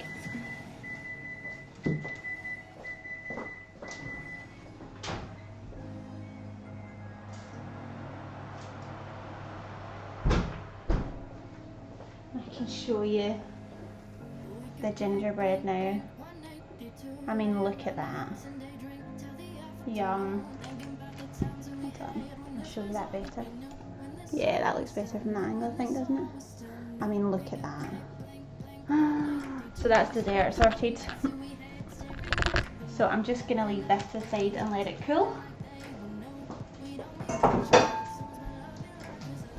Then I haven't quite decided if I'm going to ice it or if I'm just going to put a little bit of butter on. I think possibly just a little bit of butter, because it smells like it needs just a wee bit of butter. So we've got a third pita there as well, and then we'll just do our last one. And then these are going to go in the oven for, I don't know. I'll need to check the recipe, I'm not quite sure. I think they only go in for about 15 minutes. So it doesn't take too long once you get to this stage, because basically all you're doing really is cooking the dough. So I'll just double check. And again, the recipe is on my website, so I'll pop the link in the chat. And if you fancy making it yourself, please feel free. I can recommend it. It's a bit silly if I didn't, and I was sitting making it again for my lunch now.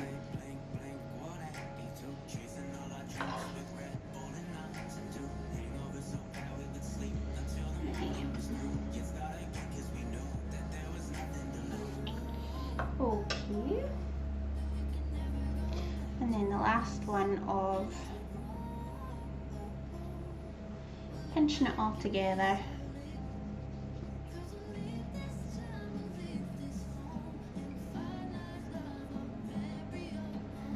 There we go. Oh.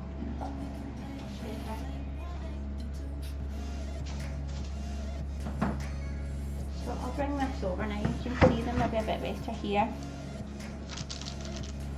So you just want to kind of shape them, make them look nice. Yeah, so I think this is, I'm sure it's a Turkish like flatbread that you get quite a lot. We got it in Germany, and it's quite a common thing just to get as like a takeaway type thing. So instead of here we would get pizza or fish and chips or something, but it's quite a common thing for them to have, just a kind of a quick tasty meal.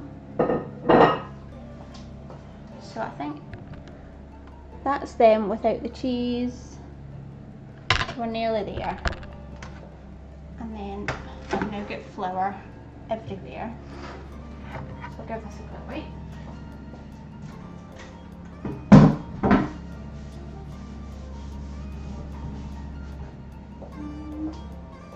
And then I'm just going to get the feta cheese out, and we want just a little bit, you don't have to, but just a little bit of egg wash for around the tops, just to make it look nice and brown and go all crispy. Get the cheese out.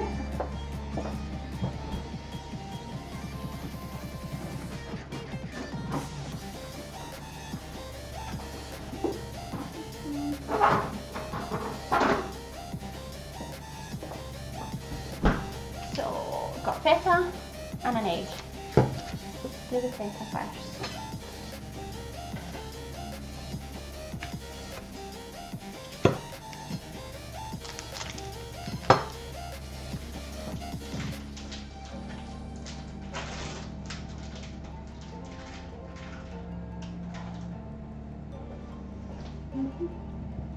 And then we'll possibly need most of this because I do like a lot of cheese. So I'm just gonna slice it quite finely and then into kind of chunks.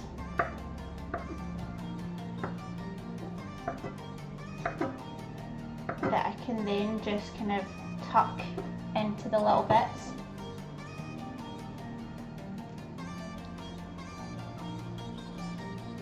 I don't know if you can still see that, I'll show you in a second, close it up.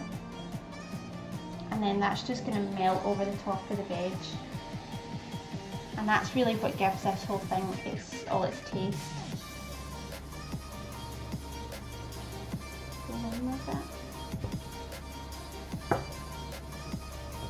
And that's it, you can be quite generous with this, because this is a good part.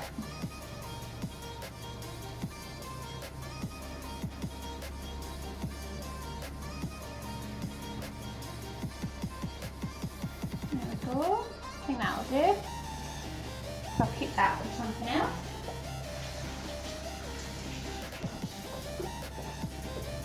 And then we just want a wee egg wash. So just, again, such an egg.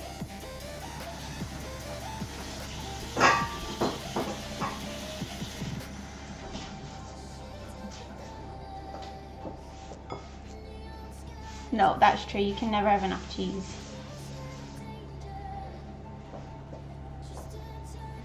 Okay, and we want our little egg.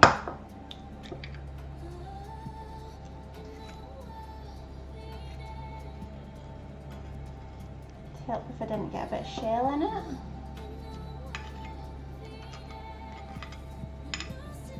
There we go.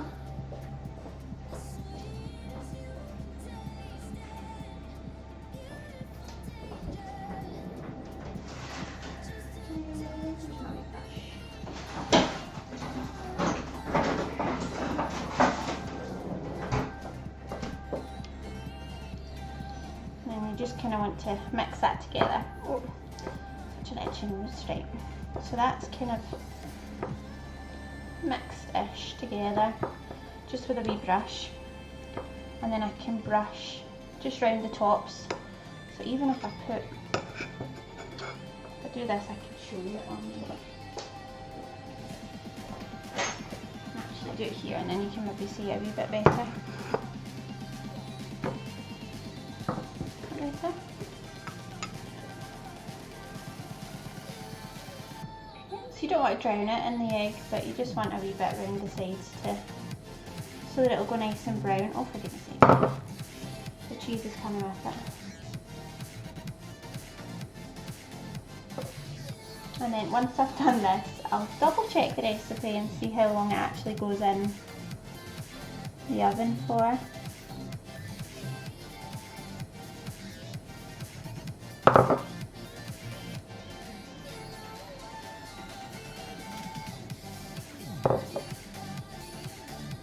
So I suppose they're kind of similar to like mini pizzas, that kind of an idea, but just with maybe more filling.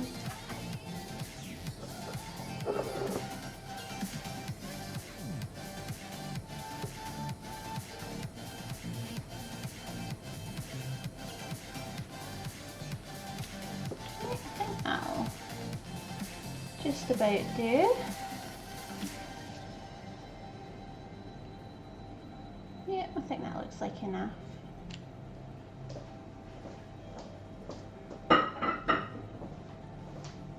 And then I'm gonna do just a sprinkle. Let's see, just a sprinkle of this for good measure.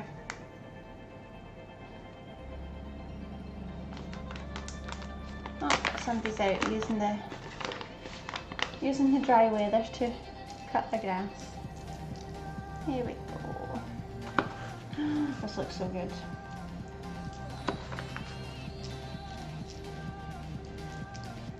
Right, that will be enough. So that's what they look like just before they go in the oven. So I think they look pretty tasty.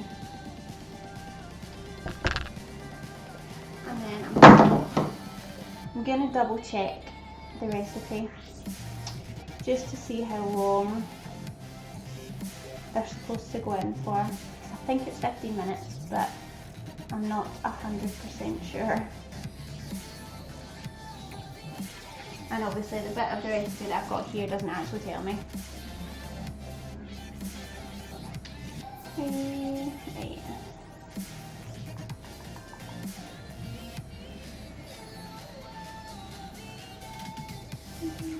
12 to 15 minutes. Okay, so 12 to 15 minutes, so that's not too bad. So I'm going to stick these in just now, and then we can do our salad and get tidied up, and then we're ready for eating.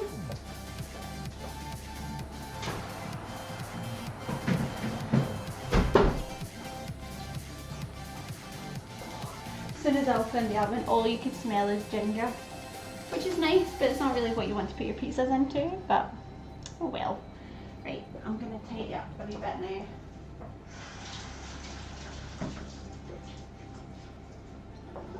So yeah, so with the rest of the filling, we'll probably just have that on the side, either on the side, or I can stick it in a little tub and we can have it at some other point, maybe tonight with dinner. But you're better to have too much filling than too little, so that by the time you come to fill the pides, you've got nothing left, because there's nothing worse than that. You want enough to fill all your little boats.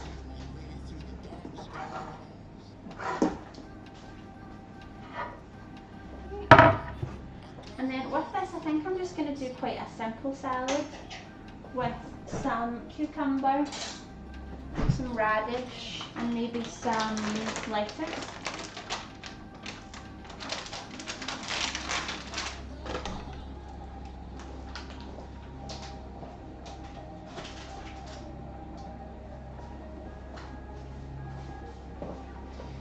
What else do I need? I don't need any of this anymore. I can get rid of these. So that's good. Keep that in there.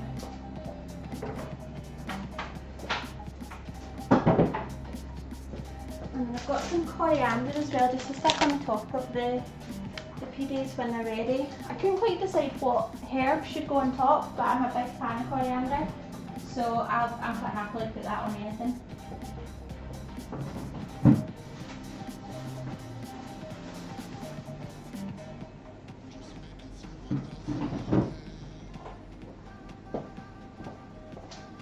Right, I've put my next little bag from our veggie delivery. So this has got mainly rainbow chard.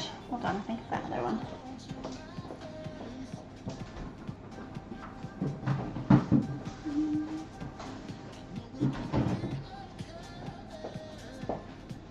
Yeah, this is the right one. This is the salad one. So I'm going to keep this for another day.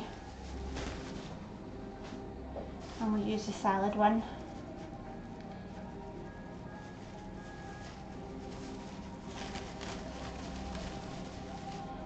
Yeah, that's much better. Okay.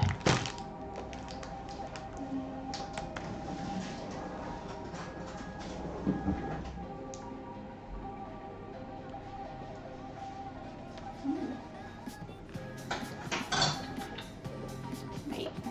Salad.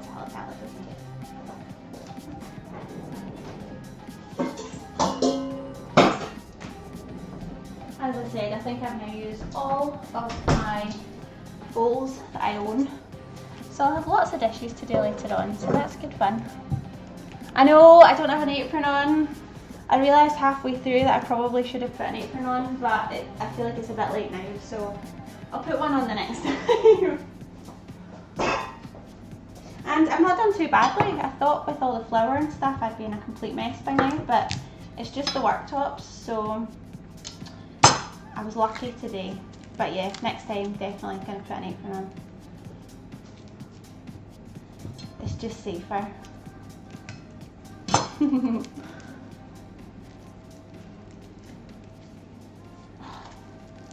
I don't understand why shops insist on putting cucumbers in wrappers. There's just no point to it.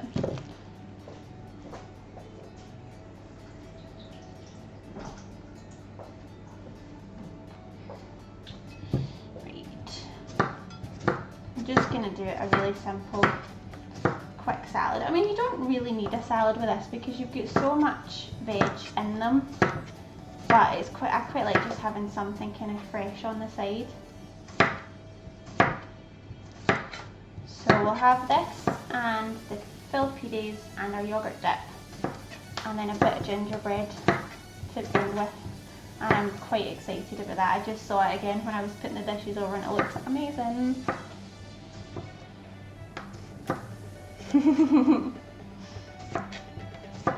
Yep, it's definitely very annoying putting the plastic on the cucumbers, but sometimes you see them without, but not very often.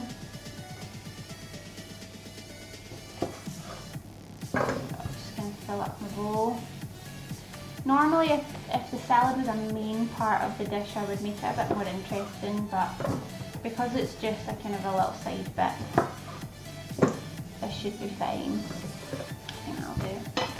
Now we've got some cucumber left, which I really like.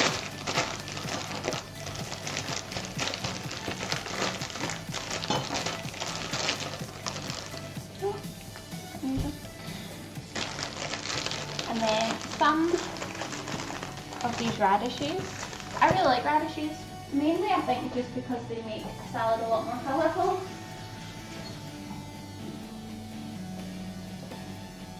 So I'll put some of these in.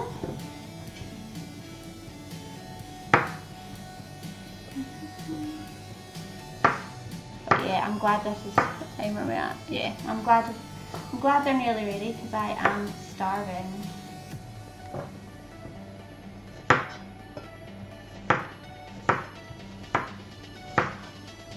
I mean, look how colourful that looks already. Can you actually see in the bowl? I don't think you can.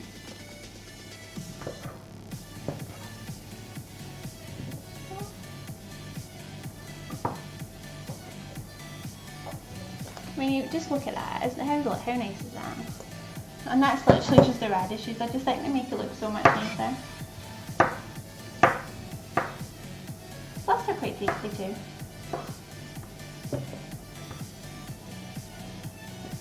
Just put these in, and then I'll do a little bit of lettuce, not too much because I'm not really that worried about this salad now. I just want the pides really more than anything.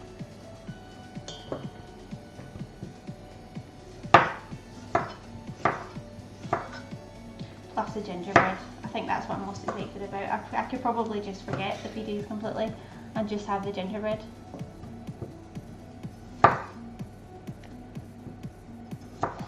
More of these, and then I'll need to give the lettuce a good wash because it's our veggie box lettuce, so you just want to make sure there's no nasties left in it.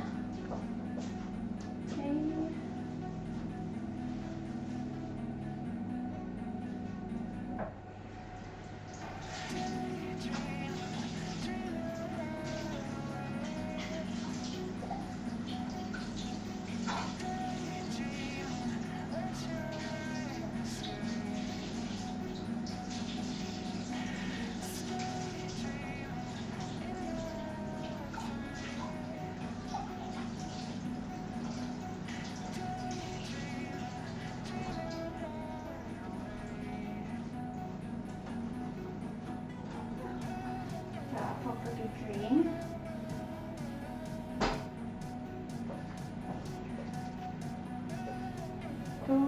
And then we just want to kind of roughly chop all of this up.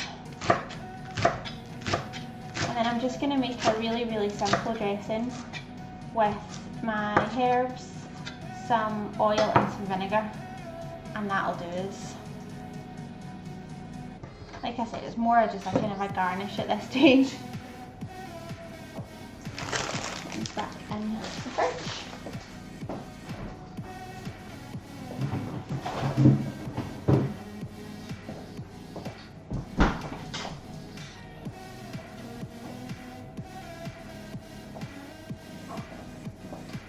Losing all my stuff.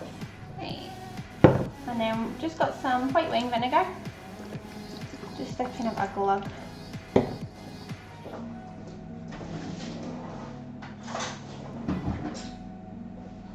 We quite like our salad quite sour, so we do put quite a lot of vinegar in, and then a glug of olive oil.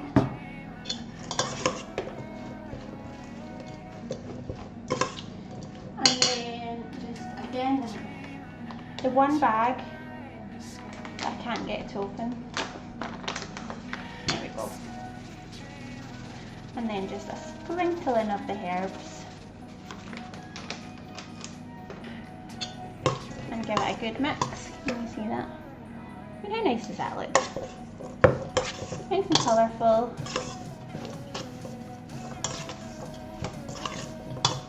Right, that'll do for that. So we've got our salad and our dip.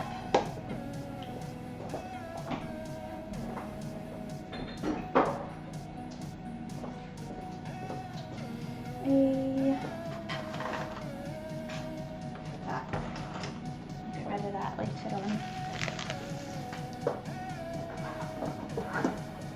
And I'm just gonna,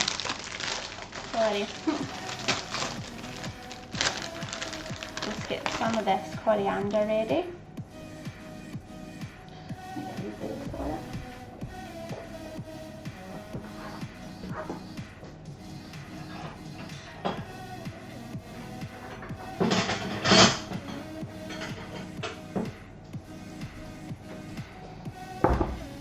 Some of this ready, and this is just a garnish. You don't need it.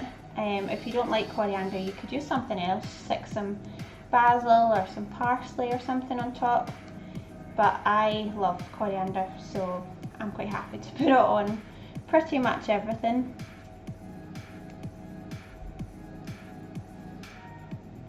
Okay, so I think that'll maybe a wee bit more. And then again, you could keep the little stalks. Hello, who's that? Macaroon Manta. Thanks for watching.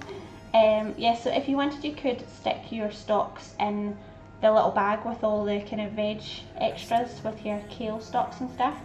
And I find that you can stick them in your soup or whatever to make things taste a bit nicer. Is it obvious? First stream, so far so good, but do let me know if you have any feedback or anything, or if there's anything that I've done horribly wrong. Oh, I'll go check these quickly. Oh, they're definitely getting there, but I think they need maybe another 5 minutes.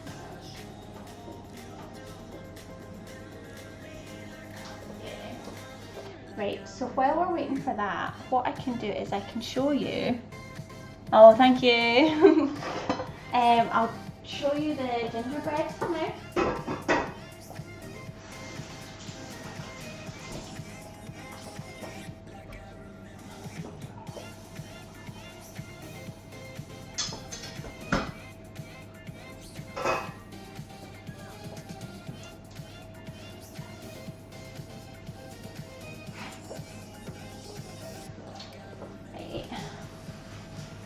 Make a bit of space here for it, and then I'll cut open the gingerbread so you can see what it looks like. It's still warm, so can you see? Oh, thank you. I'm actually a food blogger, so I do sometimes do like Facebook lives and things. So I have had the setup for a little while. Obviously with Twitch it was kind of changing things about a little bit, but I think we've done not too badly, so we'll see how it goes.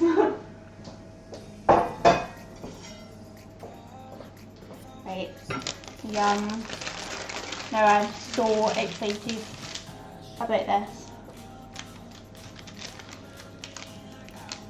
Nice. Did you say you're gluten free too? Well, if you are, this is all gluten free, so you're in the right place here. I think I've got the wrong knife for this. I don't want to break it.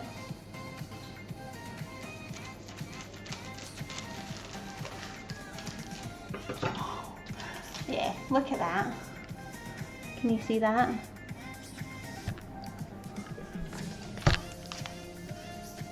So that's it cut open. So I would say that looks like a pretty good gingerbread.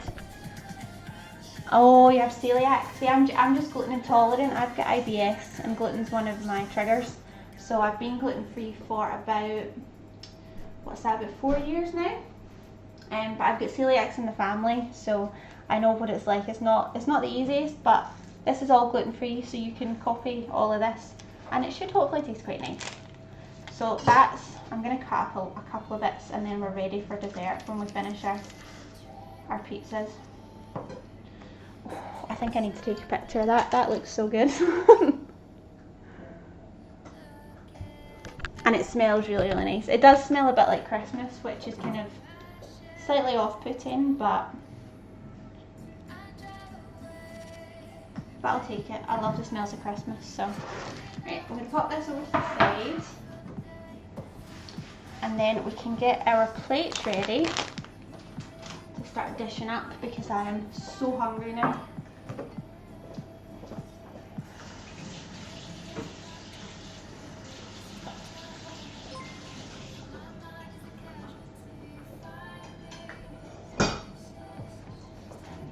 Maybe use the nice plates today, shall we? Throw the boat out a bit.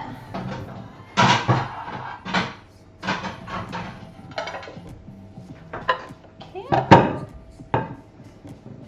So we've got a few different bits. So I'll stick our salad out first. So we've just got a fairly straightforward wee salad here, just to go on the side. You want your 5 a day and all that.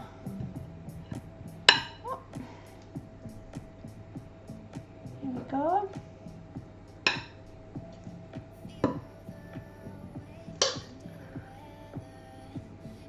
No, it's IBS I've got, so I mean, I'm in the grand scheme of things, I'm quite lucky, because it's just the sort of the symptoms that I have. It just means it's quite difficult to control, but I think I've had it for, well, that's me had it for about 8 years, so I think I know what my trigger foods are, I know what I should and shouldn't eat, and I am quite careful with what I eat, just to make sure that I don't get the symptoms that aren't very nice. So it could be worse, it could be better, but it could be worse, so I'm not going to complain too much.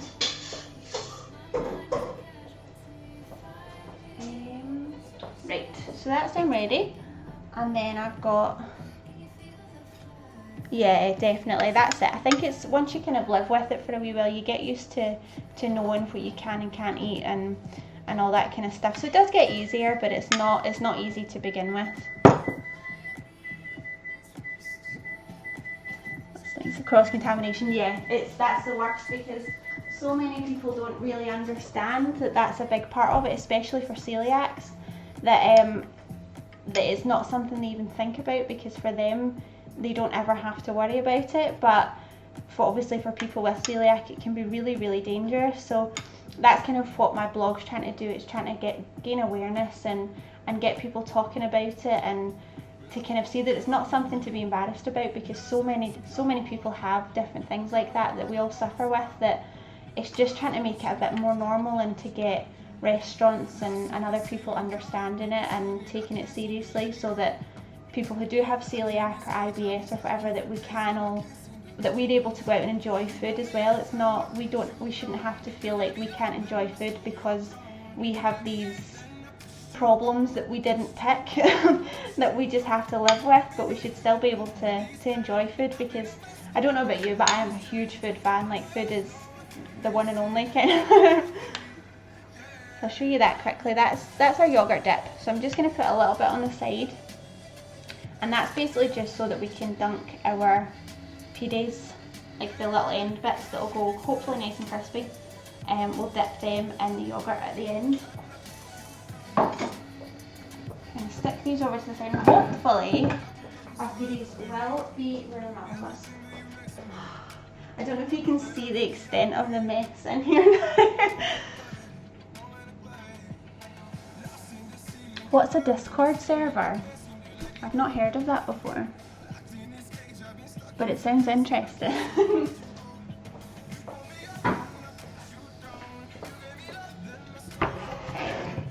I'm going to pull these out from the oven now, I think.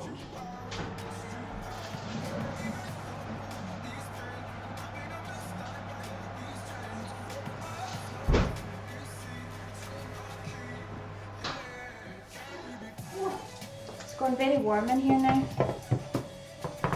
So I think they feel ready. They could probably, if I'd put a little bit more egg on, they probably would have gone a bit more brown, but can you hear that? They are nice and crispy. So I would say they are good to go. So I'm going to plate these up. Where's that? Right, I'm not sure, I think I'll just have one, because I'm more excited about keeping space for my gingerbread.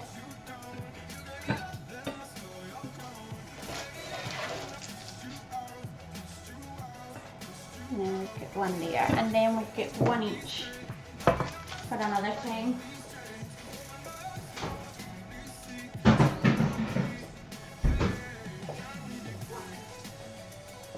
Cat visitor now.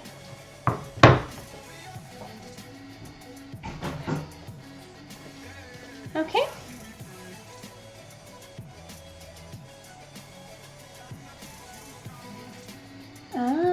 I will definitely have a little look at that. I'm just about to go and have these at the moment, but I'm gonna come on live again tomorrow, and then I'll definitely have a wee look at that, because that sounds really interesting. So here, this is our final plate. So we've got our salad, our pides, and our yogurt dip. You can hopefully see all of that. So I think I would say, and then obviously we've got, I'll put it away now, but I can bring it over again here. And we've got our gingerbread for dessert. So I think I'm gonna go and enjoy this, because I am so hungry. But thank you very much for watching my first stream, and I'm hoping to be live again tomorrow morning, but I'll put a post or something up once I figure out how to do that. But I would imagine I'm going to do at least 2 or 3 times a week, do a little stream like this and just show you what I'm cooking. So yeah, thank you for joining. Enjoy the rest of your Sunday, and I will see you all hopefully quite soon.